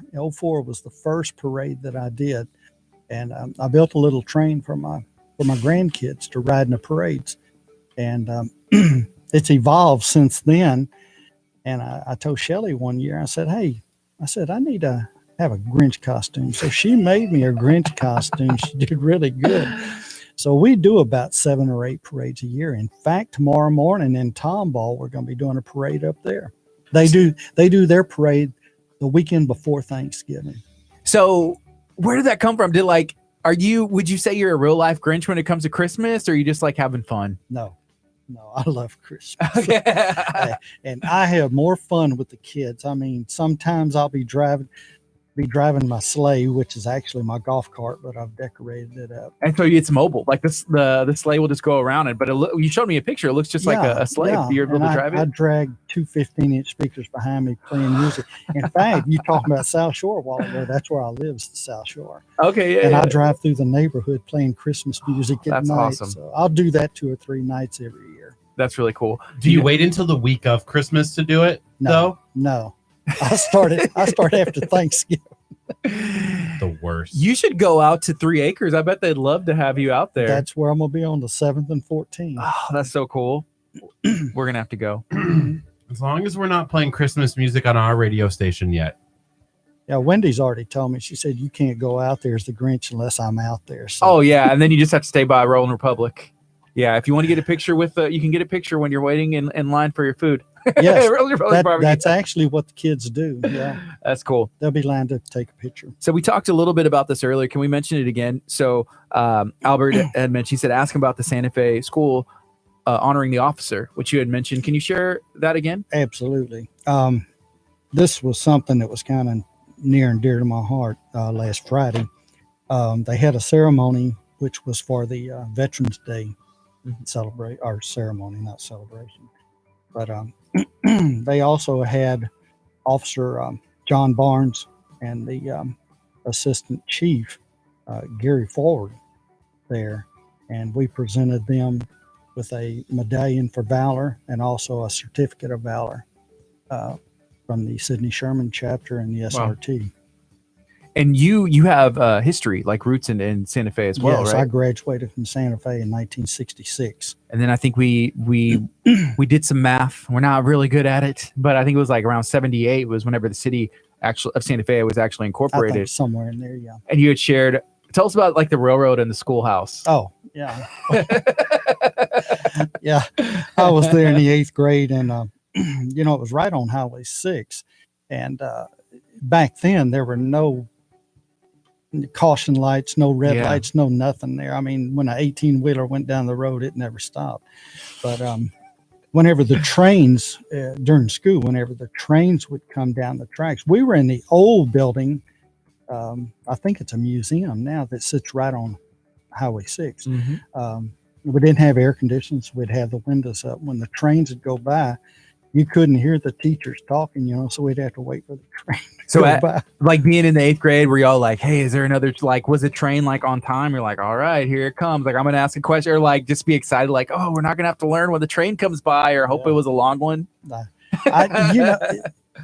had to have been on a time schedule, for Right. sure, but I wasn't clocking it. Yeah. Oh, that's funny. You're listening to KHEA Radio 99.5 FM. This is Kickstart. We're going to be on till 11 a.m. We're talking to Steve from the Sons of the Republic of Texas, who is also the Grinch.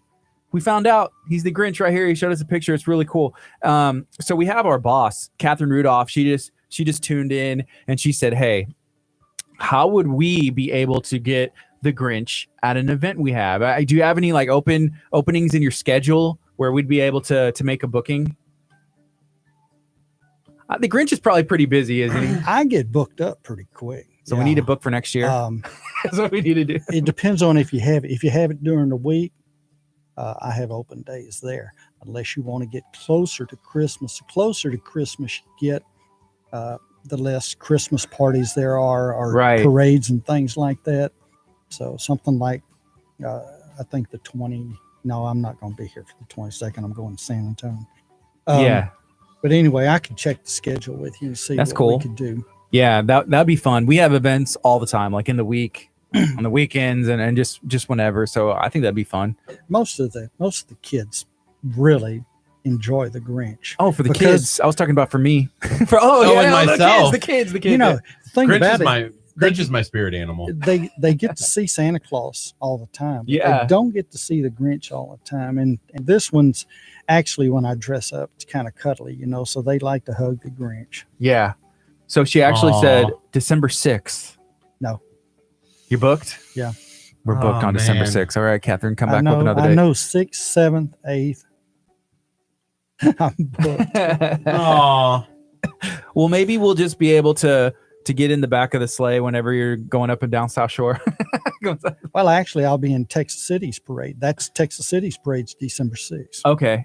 So I'll be over there for that. Cool. What time is that on the day, I assume, or is it in the evening? It's in the evening. Okay. And all the parades in this area are in the evening. Tomball's is tomorrow morning at 10 o'clock. But Dickinson's is on the 13th. Pearland's is on the 1st. Bridgewood's on the 8th. I do all these parades. So. That's cool. And how long? You said since 04 is when whenever when you started? Yeah. And then it's kind of taken on its own. It kind of evolves in what I'm doing because it started off as a train, but I don't pull the train anymore because the grandkids tell me they're getting too old. Yeah. Yeah. That's funny. And they are. They have their own kids now, but they're too small to ride, except for one. I have a great grandchild that rode with me last year. Yeah. So, seeing how it has evolved from 2004 to now, like, is there something else? Like, what could take it up to the next level? Like isn't there a dog that the Grinch rides with? Like maybe getting a dog, or I don't know, like upgrading the cost. Is there anything else? Cindy Lou Who rides with me. Okay. Cindy Lou Who. Mm-hmm. Did you see what I did there? Yeah, I did. Okay. My wife told me I was having too much fun as a Grinch, so she dresses up as Cindy Lou. Oh, that's awesome. Hey, yeah. What about me? Let's go. That's a lot of fun. It is a lot of fun. So people look forward, like you said, you go through the neighborhood. People look forward to that every year. Oh, yeah. The first year, they would just look out the windows. What's going on? And then the next year, they'd start walking out to the street. Last year, there were so many people out there. I went down one cul-de-sac, started back, and before I could get back to the main street, it took me 40 minutes to take pictures with everybody that was out there. So there's a lot of people come out and watch me when I'm riding around. Yeah. Do you think the Grinch has any Texas roots? Can he be a member? Absolutely. I took a picture last year. He was dressed up as period dress. Oh my! So you were the Grinch in period in like the Texas? Yeah. Wow. I'll send you a picture. That's funny. We want to see that. Yeah, that's pretty cool. So right now it's 10:10. You're listening to KHEA Radio 99.5 FM. We're gonna take a quick break. This is Kickstart. We're gonna be on till 11. We're having a lot of fun. We have an event that's going on tonight. It's called Ascension. It's at 7 o'clock. 7 o'clock. Who's invited, Kurt? Everybody's invited. You're invited. If you're listening, you can hear my voice. You're invited. Come out. There's going to be cereal. Free cereal. Yeah. All kinds of milk, a cereal bar. I've never seen a cereal bar. Skim milk. It'll be my first time. Yeah. Is that what you're going to get, the skim milk? Well, I figured that was what everyone was getting, was skim milk. Are you watching your weight? Yes. We're on a diet. We're on the bye belly fat diet. Yeah. Can you all tell? I can't. We're the worst at this diet. Anyways. It's the best diet we've ever been on. We've talked about this earlier. Kurt was like eating, I don't even know, like fried chicken the other day. And he was like, this is the best diet I've ever been on. I love this diet. No, we're trying to eat better. And here's the idea behind it. In the holiday season, a lot of the times, there's a lot of good food. There's a pumpkin pie. There's pecan pie. Then Christmas comes around. There's tamales, showers like everywhere.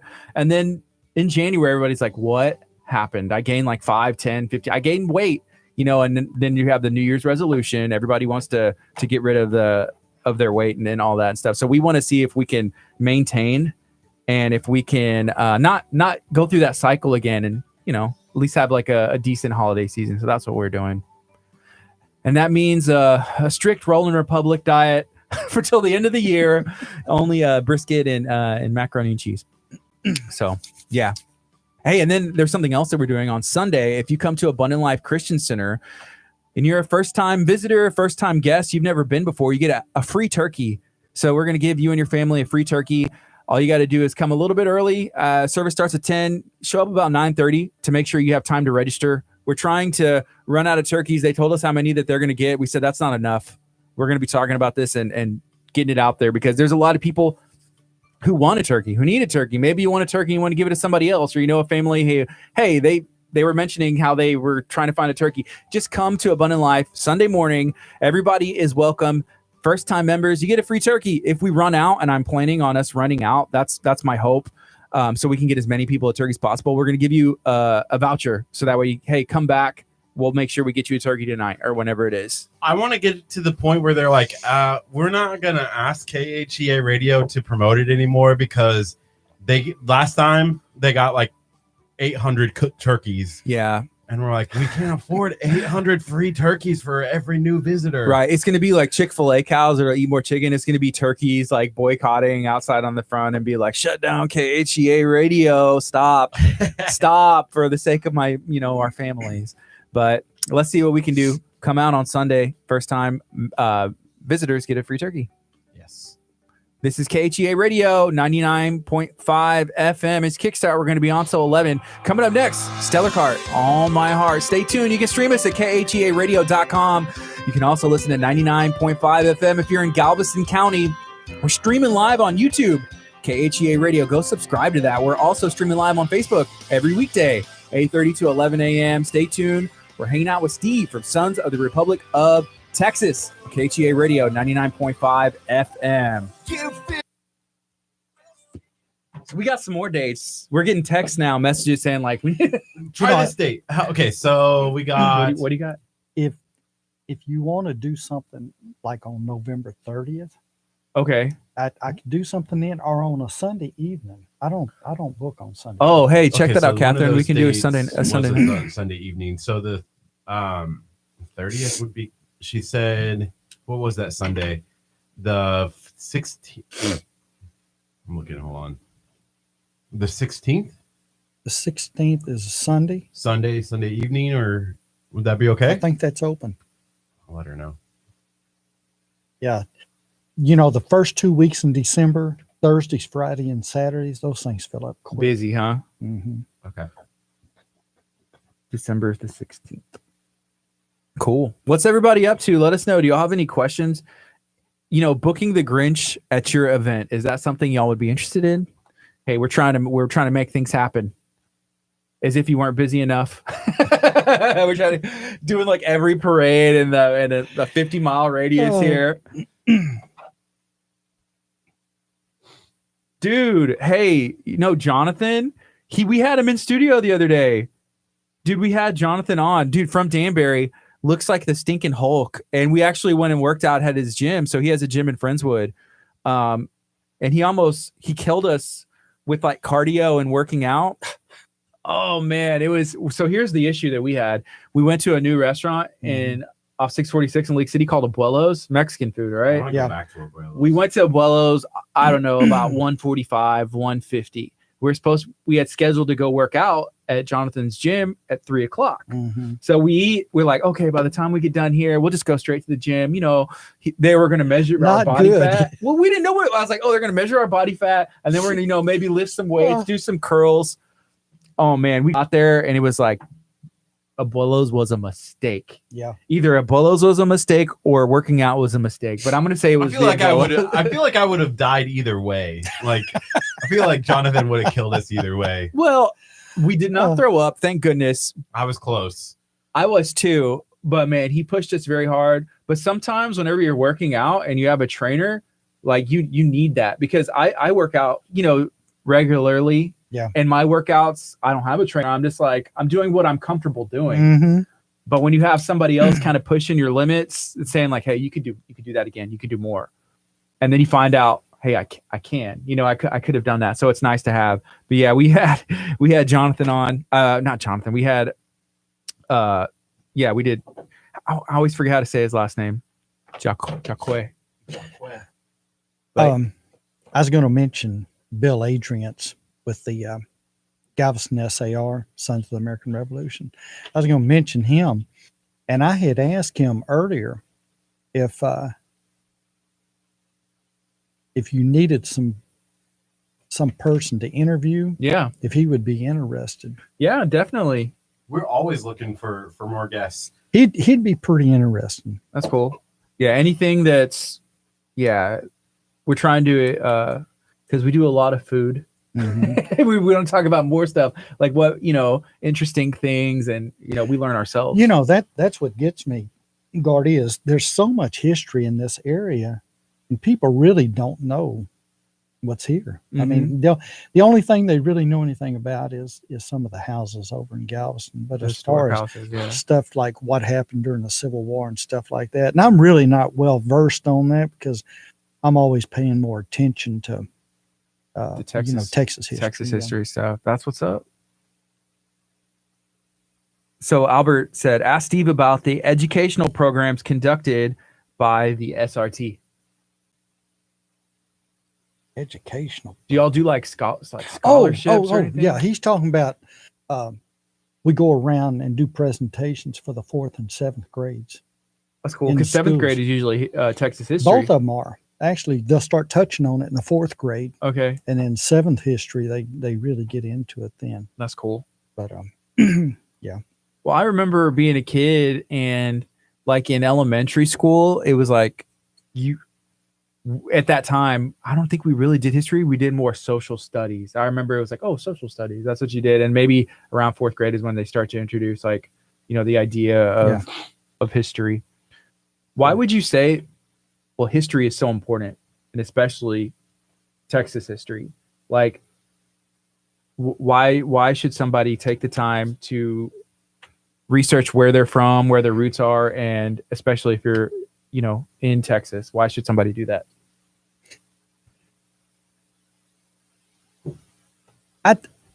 I look at it that it's really for my benefit to my kids. I'm giving them, information because everybody wonders where their grandparents were and what they did, and where they came from. Yeah. I mean, mine, I'm about 24% Irish, so I know a lot of it's in Ireland, a lot of it's in Scotland, and along the western coast of Europe. So some of it's France, some of it's in Holland, up in that area, so all of mine is really in Western Europe. Yeah. But, everybody's always wondering about it, and hey, we just try to make it easier to find out about your family. Yeah. I mean, you're asking me, why does the Mormons think it's so important that everybody know where their people came from? Right. I mean, so it's, if they're putting that much money into it, they think it's important that people know their history and where they came from. Something pretty interesting that I found out, this was several years ago, but I had no idea.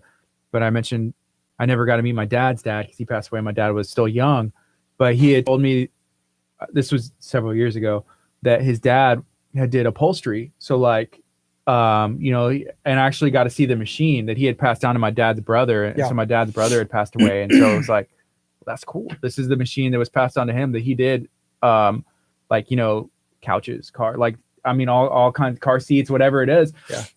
And whenever I was in school, for whatever reason, I liked art. I liked to draw. I was kind of drawn towards some competitions that I thought, and I didn't understand why, but it was actually a sewing competition.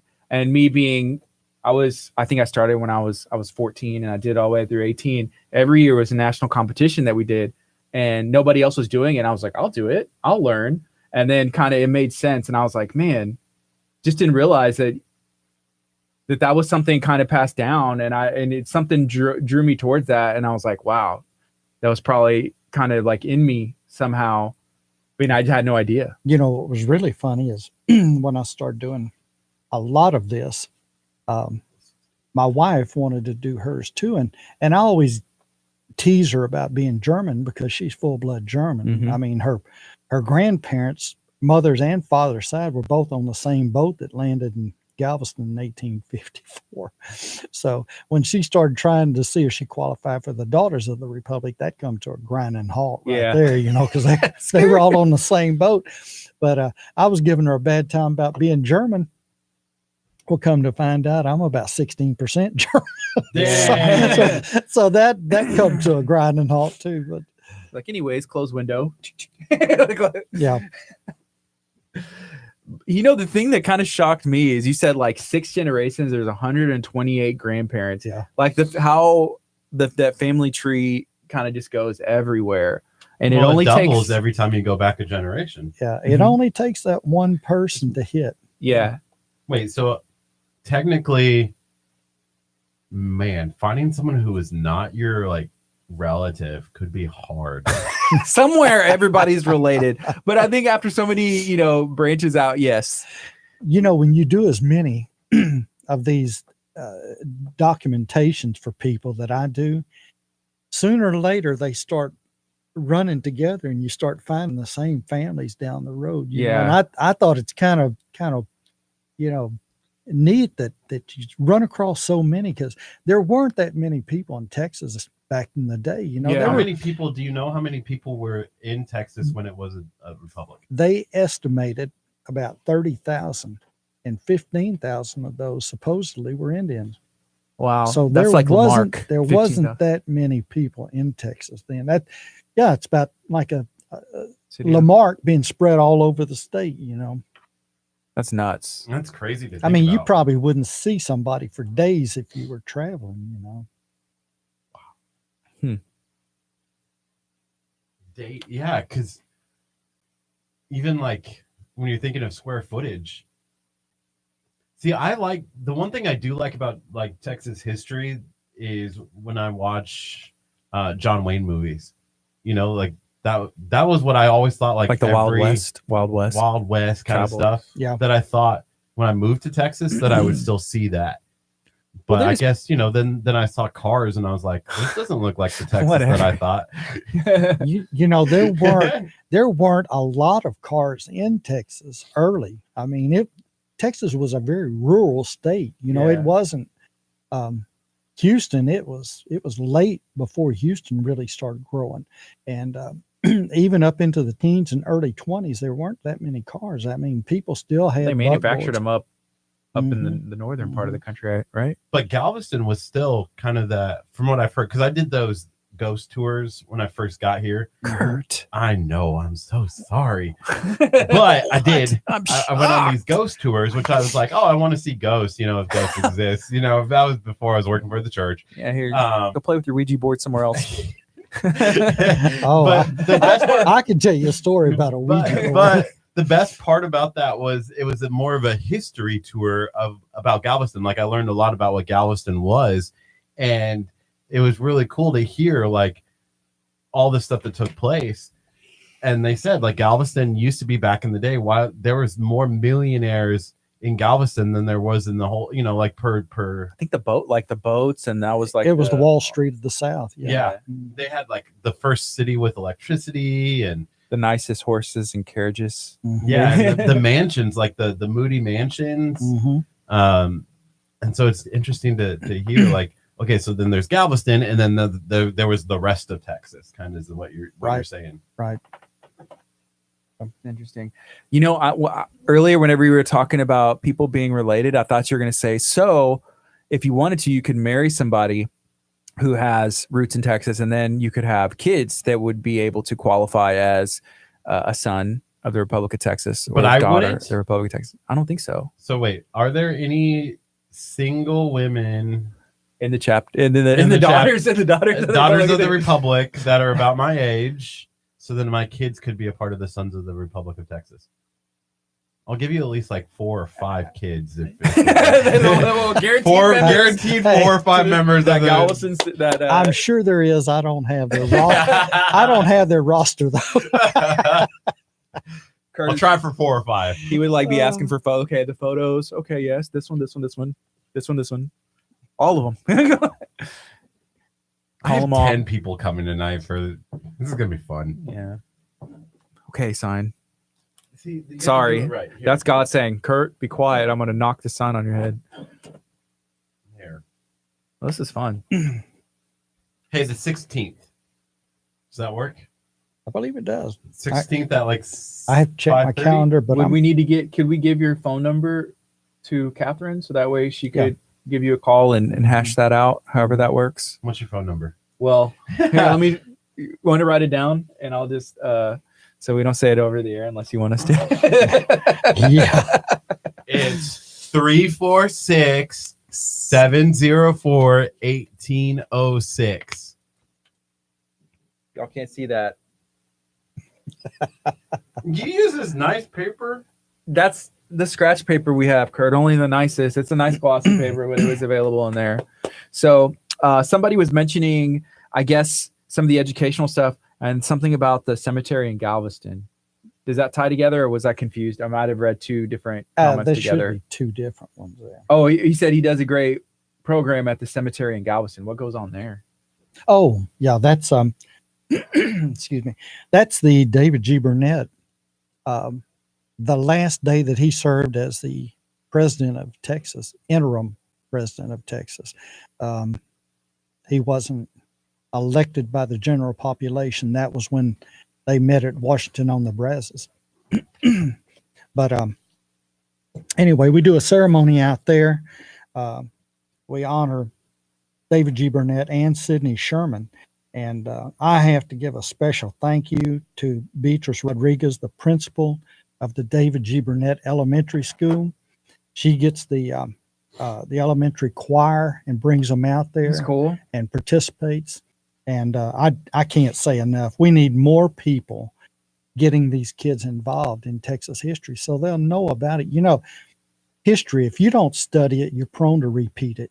You know, and the more you know about history, you know, you're not going to do the same thing over and history repeats itself. One thing too, getting on to the cemetery ceremony, we also go to schools, elementary schools and junior highs, and we do presentations on Texas history for the 4th and 7th grade classes. Mm-hmm. And you know, if anybody wants us to come to their school, there's a gentleman, Tom Green, which is, I can't say enough about Tom Green. This man's 80 years old, and he probably puts 40 to 50,000 miles a year on his car, traveling around doing ceremonies and presentations. Wow.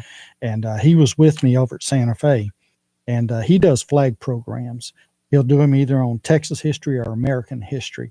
And he's got upwards of 100 flags, so he can do all kind of ceremonies. You know, you can get my phone number from the church here, since I gave it to Catherine's her name. Yeah, Catherine. Catherine will have my phone number if you need to have a presentation done at a school. We'd be glad to do it. Can you share a little? I mean, you had mentioned the flag. I'm sure you probably know some history and some facts about the flag that we don't even know. Could you share anything? Is there anything interesting about the flag? Or the flag program is not my forte. That would be Tom Green. Oh, okay, so there were 6 flags over Texas. There were actually 6 flags. That's actually a really good theme park, by the way. It is, dude. Rest in peace, Astroworld. Yeah, I've been in like Six Flags and all that stuff. Yeah, well, they've got to where on the Confederate flag they don't fly the stars and bars anymore. They get the Confederate flag itself that flew over the Confederacy. The stars and bars was actually a battle flag, so that's they fly the Confederate flag instead. So don't have so much controversy about it. Okay, so that's one of the flags that was over. The Confederate was, yes. Yeah, okay. And it was Spanish, French, Mexican, Texas, Confederate, and U.S. Wow. 6 flags over Texas. All interesting stuff. Hey, let us know. Do you have any thoughts? Do you think that you would qualify to be a son of the Republic or a daughter of the Republic, or maybe you already know?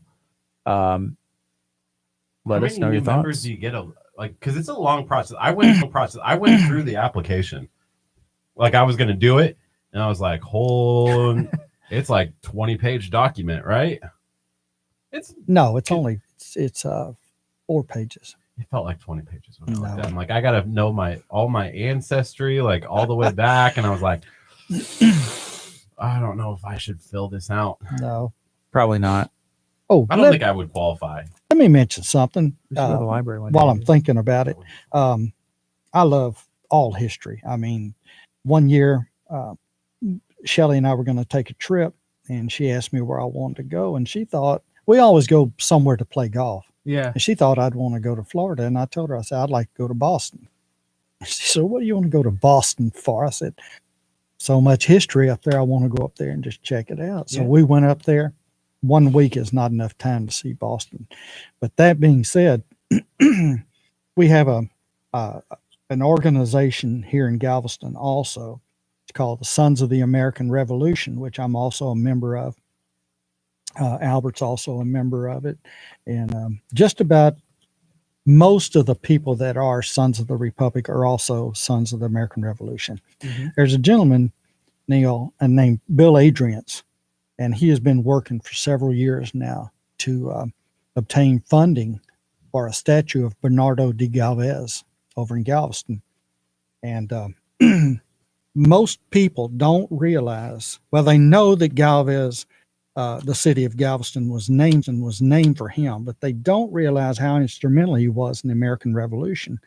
Bill is trying to obtain enough money to get this statue built of him, and it will be in Menard Park. But it's going to be a rather large statue.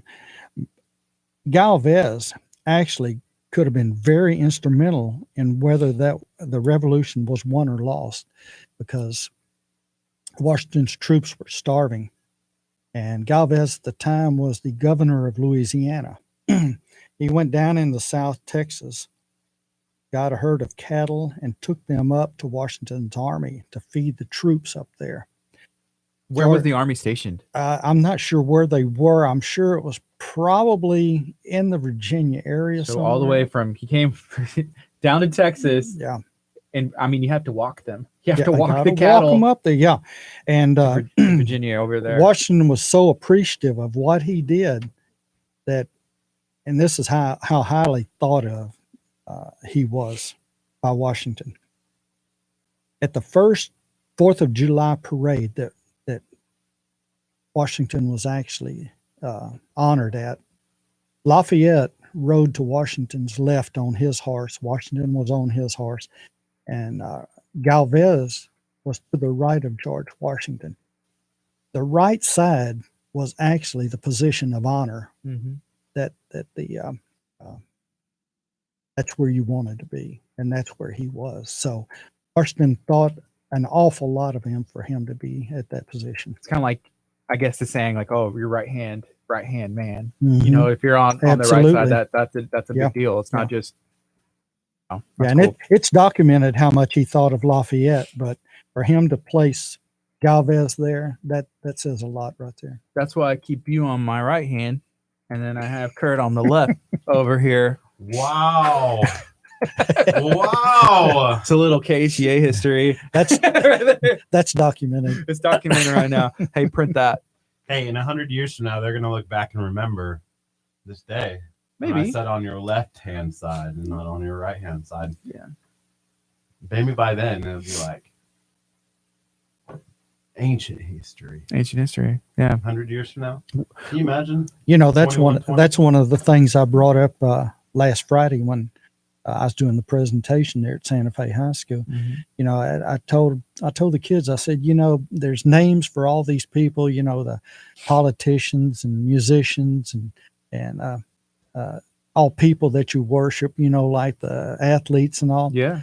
I said, but you know, you got two guys standing here that none of the other people can go by the name you would call these two, and that's hero.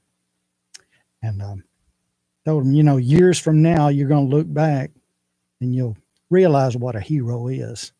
I said, this is the real deal. So, you know, I can't say enough about what those guys did, but it was well appreciated. Yeah. I can assure you. You know, with history, where did your love for history and like your knowledge to want, and like when did that start? Was it like in school, or were you already out of school and just like, man, it's interesting? You know, I remember when I had to be probably 4 or 5 years old, first time I went to the Alamo, and I was walking through there, you know, and they were talking about, you know, the battle and how bloody everything was. And even inside the chapel, you know, you'd have been wading in blood. And I thought about those guys didn't have to be there, you Right. know, they chose to be there. And I guess that's where I really started realizing I wanted to find out what happened. And by the time I got in school, when I got in the 4th grade, I started reading biographies of people and what they did. And man, I mean, I went through a lot of books when I was in the 4th grade. But I guess that's really where, That's cool. and it goes back to, you know, what did your family do? And there's a lot of people out there that their families were very instrumental, and they don't have a clue what their family did. So, I mean, I never knew up until 5 years ago that my 4th great grandfather was with Andrew Jackson, you know. Mm-hmm. And I remember sitting in 7th grade class when I was taking Texas history. I used to think, man, I wish my family would have been back here. You know, maybe they'd have known Bowie or Crockett or Travis. Well, it just so happens that Travis was, from what I've heard, he was either dating or was engaged to the Cumming girl And their grant was right next to my grandfather's grant. So there's a good chance he probably met Travis. That's cool. So, Wow. anyway. When you mentioned grant, that was like a land grant. That's what you're Yes. saying, like Yes. you're given land. Yes. He got 4,428 acres. That's not And, insane. That's- yeah. And then they It's like, find there you go. find oil on it. Yeah. Little good it does me, you know. Right, yeah. Yeah, I guess land was just passed around back then. Like, Yes, it was. you know, I guess it had to be official, but I always thought about that as a kid. Like, you know, when people are starting to settle somewhere, they're like, well, this looks good to me. Let me just put my house here. And You know, if Stuff. some of these men, if they served in the Army for as little as 3 months, they were given bounty grants, and it could be anywhere from 320, 640, or 1,280 acres. was that a major incentive for people to join? Yes. I mean, I would join for that You today. you can join now. Well, not quite that, but yeah. I would get that much. Man, if it was 4 acres, sign me up. You know, if it was a 3 married, months? if it was a married man that came into Texas, he was given what was called a first class head right. And he would get the 4,428 acres, and then they would give him 177 acres, which was called a labor. And the 177 acres was just for farming. Wow. The 4,428 was for ranching. So you also mentioned that estimated there was only about 30,000 people spread out through all of Texas. You know, whenever Texas was a republic and there was all those battles going on, is there any estimation that you know of, like how many people like died during those years? Yeah, not right offhand. Yeah. I never added them up. Yeah. But I'm thinking if actually, 30,000 isn't that many people, and Yeah. you know, you hear about even, you know, how many people died in this war, that war, that one. I was like, Yeah. man, that's could potentially it adds up. You know, like well, the percentage of the entire population. you know, what amazes me every time I think about it is like out at San Jacinto, there were around 640 Mexicans killed, but there were only 9 Texas Really, Army people. Yeah. Texans that were killed. So, that was a pretty good battle. and there again, you know, you have the Texas Navy. The Texas Navy was very instrumental in the winning also because they were shipping supplies up to the Mexican armies, and they were intercepted. So there was literally a Navy in Texas. Yeah. It was the Texas Navy. Texas Navy. I'm an admiral in the Texas Navy. For real? Okay. It's the same distinction as a Kentucky colonel. I've never heard of a Kentucky colonel. Kurt, have you heard of a Kentucky colonel? Colonel Sanders. Well, Colonel Sanders. Okay, yeah. Yeah, that's actually, you got me. Yeah, I have heard of it. Dang. Called you out on that. The colonel. That's what's I up. find history, like, I almost wanted to be a history teacher. I just find history to be unique and different. Because it's hard to, like, you picture yourself, be like, man, what was it like to live back then? Absolutely. No cell phones, you know, Hey. like you literally, like, even like back in the day where you're like I couldn't even imagine like trying to date back in like the 70s. Living here on the coast with That's no where your air mind goes. conditioning and all the mosquitoes, it had to have been terrible back then. Yeah, no off. Mm-mm. I imagine, okay, so like without headache medicine, right? Like even back when Jesus's day was around, you know, like Yeah. can you imagine walking in and being like, I have a headache today? But you know what? To be fair, like think about all of the stuff that you would be eating would be different than the stuff that we eat today. That probably, adds up to that. Like all the processed food, all of the hormones added that they didn't have back, 18, whatever, you know what I mean? 1850s or But whatever. it was different though. I mean, you could get painkillers and things like that. I mean, you could get morphine across the counter back then. In Jesus's time? No.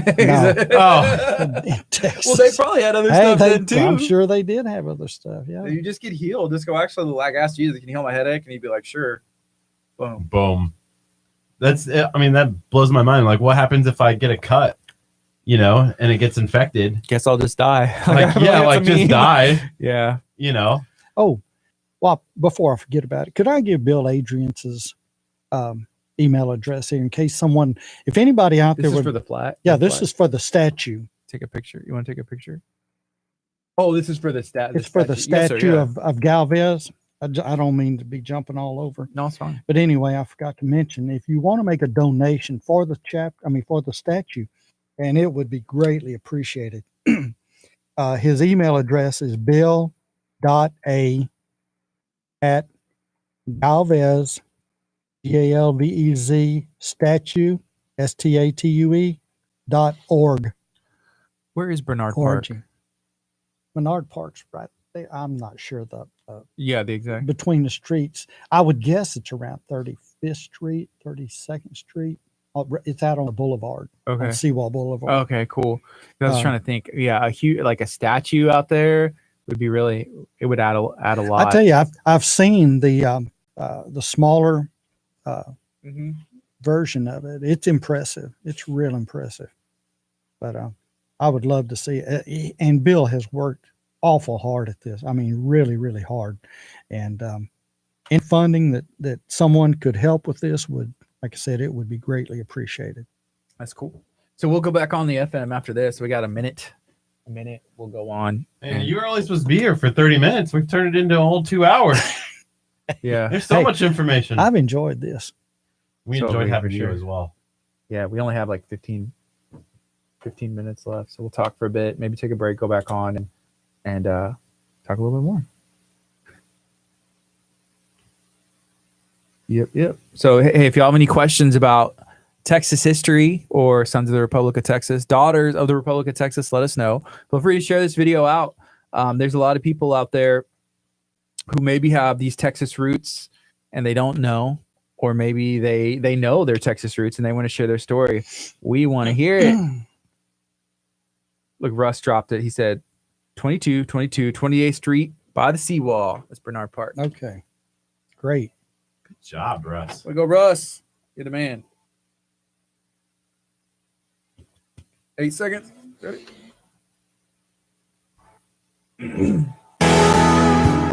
Good morning. You're listening to KHEA Radio 99.5 FM. This is Kickstart. I'm Gardy. And I'm Curt. We have Steve from the Sons of the Republic of Texas in studio. We're talking about some Texas history and pretty much a little bit of everything Texas. Steve, Woohoo! good morning. How's it going? Blessed. Yes, sir. I'm going to have to agree with you on that. It is a nice Friday morning, and it's been pretty chilly, but it seems like it's warming up a little bit. It could stay cool for a couple more days. You'd be okay with it? Oh, when I'm wearing a Grinch costume, it has to be 55 degrees or colder to be comfortable in it. Yeah. So, okay, we just have a question that came in. What do you see for the future of the SRT, the Sons of the Republic of Texas? Like, what does the future hold? Well, hopefully it keeps growing. We need more people in that are really energetic about Texas history. I love what I'm doing. And like I said, I've got 6 chapters. 4 of them are active. There are 2 that's been inactive for a while. And I think what's really hurt them is they are so close to larger chapters. Mm-hmm. And, it goes back to the saying, people like to be where people are. Yeah. Mm-hmm. And that's one reason. But the Sidney Sherman chapter, when I took it over, it was really small. And we've got it up to where it's fairly good size now, about 70 or 72 members. But, you always need people. I call them a spark plug, somebody that'll really get things going, And we're also working now with the Lamar chapter over in Richmond. And it was almost identical situation. They had 8 members. And as soon as these new applications are approved, it's only been up and running again for 3 months, but they'll have 19 members now. So it may seem like it's not that much, but, getting this documentation and getting people qualified it's a little difficult.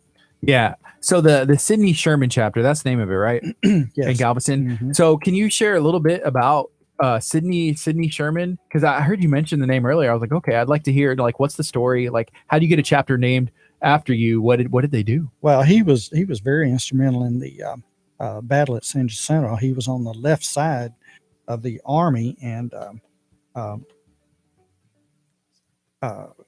Lamar was on the right. He had his cavalry over there, but Sherman had his infantry over to the left, and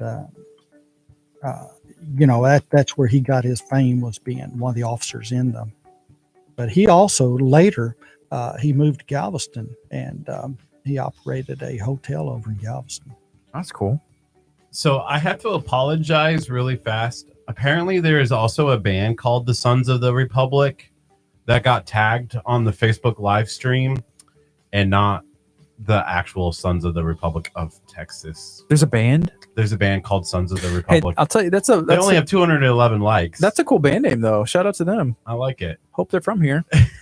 Hope they're actually Sons of the Republic of Texas. If you're going to use an A, hey, join the Sons of the Republic of Texas. Some could be for them to know about it. Yeah. Mm-hmm. So your main office is in Bay City? Yes. That's awesome. Hey, I have some friends who live in Bay City, and they have Markham. They have a church in Markham. Markham is like maybe one of the smallest towns I've ever been in. They have like 3 churches, and that kind of blew my mind. I was like, okay, there's 3 churches, a car wash, and then if you want to get food, there's like 1 restaurant and a gas station that'll like sell pizzas. So right, that's cool. Yeah, Bay City. My dad, that's where he was born, I believe, in Bay City, and then they moved to Angleton, Texas. And Bay City just had a celebration down there. They celebrated the 25th anniversary of the headquarters being in Bay City. That's cool. Why Bay City? I don't know. Somebody picked, and it's just like, hey, this works. I guess I have no idea, but we had a couple cannons down there that we would shoot every 30 minutes. I think there is. Part of the appeal of Bay City is that there is like areas where you can aim the cannon and it's safe. Like, hey, there's nothing over there. Shoot the cannon that way. Bay City is perfect for it. Yeah. I still want to shoot that cannon. That cannon would be awesome.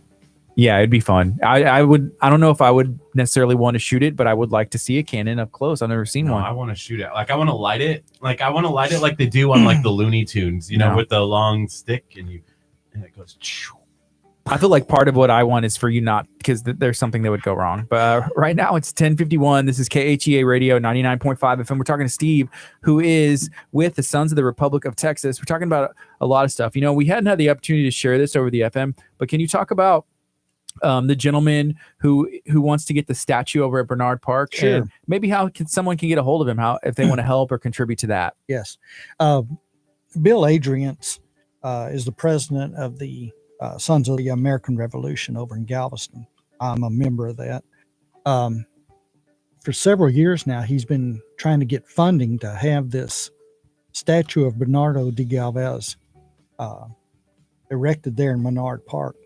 And he's still looking for additional funding. I don't know if it was on the air or not when I was talking about Galvez. Were we on the air then? No, sir. Yeah, you can share that right now. Okay. Most people aren't aware of how instrumental Galvez was during the American Revolution. During the Revolution, he was governor of Louisiana, and Washington's army was starving. They didn't have food. They didn't have any means of getting it. Galvez went down into South Texas and got a herd of cattle and drove them up to Washington's army where the troops were fed. And Washington was so appreciative of what he had done, which probably saved the revolution. During the first July 4th parade, when Washington was riding his horse down the middle of the street, Lafayette was to his left and Galvez was to his right. And the significance of that is that whoever rode to the right was in the place of honor. And that's exactly where Galvez rode. It says a lot for Galvez, for him to be in that position. So it lets you know that how much Washington appreciated what he had done. And then for him to have Galveston named after him, and then he has roots down here. I think you said he owned a hotel, like he started a hotel down there in Galveston. Well, that was Sherman. Oh, Sherman. Mhm. Okay. Mhm. But we want to get a statue Right. put up. If anyone out there would like to donate, and you don't know how much they would really appreciate having funds sent their way.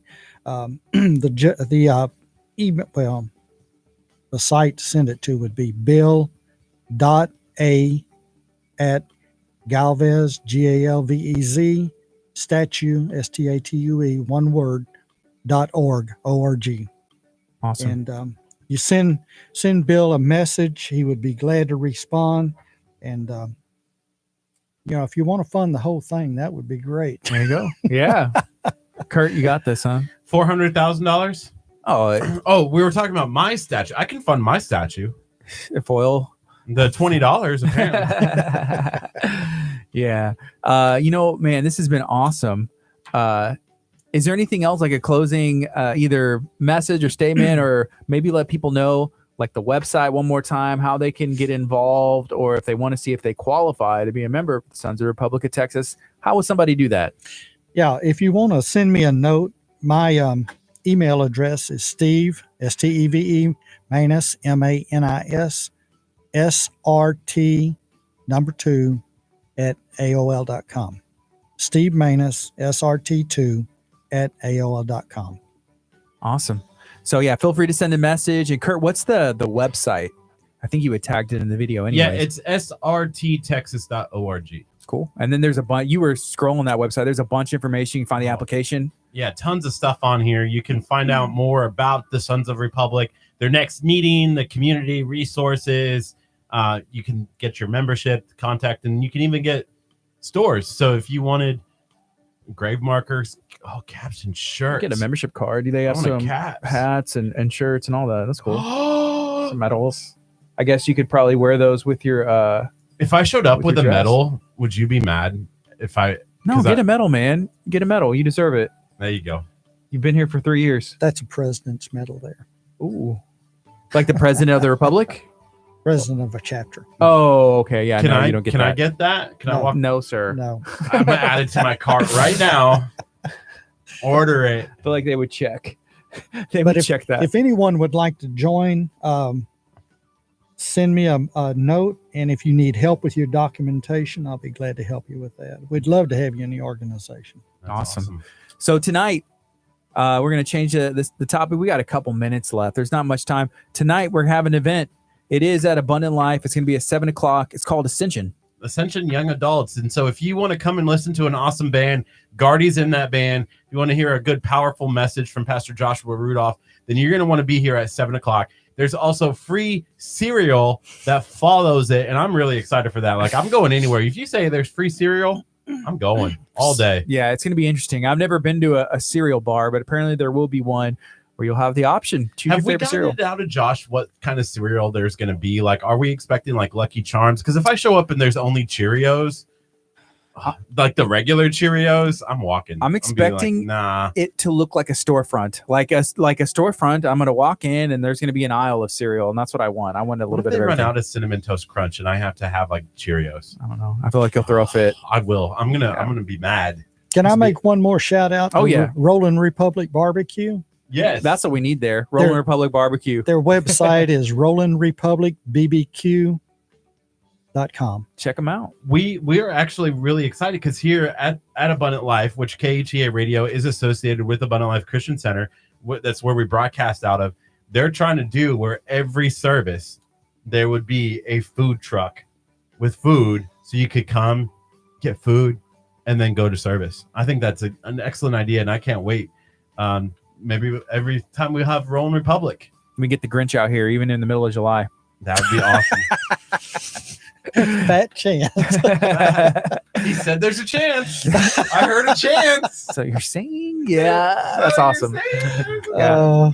So this Sunday as well, right, Gardy? Yeah, this Sunday we have an event. So if you are a first-time guest at Abundant Life for the AM service, it starts at 10 a.m. Show up a little bit early so you can get registered. Just fill out your information. If you're a first-time guest, you're going to get a free turkey. And I'm hoping to run out of turkeys. If we run out, then we'll have give you a voucher to say like, hey, come back and we'll get you that turkey.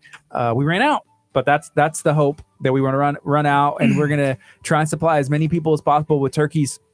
If you don't need one, maybe you already have one or you have something planned, bless somebody else with it. Or you know somebody else who would want a free turkey, just start tagging them. Tag them in this video, or be like, hey, go to Abundant Life, show up early, register, you get a free turkey. That's one less thing you have to worry about for Thanksgiving. Maybe you want a practice run on the turkey for Thanksgiving, your pre-turkey turkey. You can use it for whatever you want to.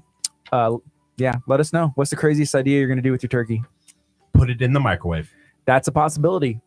This is KHEA Radio 99.5 FM. This has been Kickstart. Thank you so much for listening today. We'll be back again next Monday, 8:30 a.m., bright and early. I do want to say before we leave that next week we are just going to have a show on Monday. The rest of the week we're taking it off for vacation.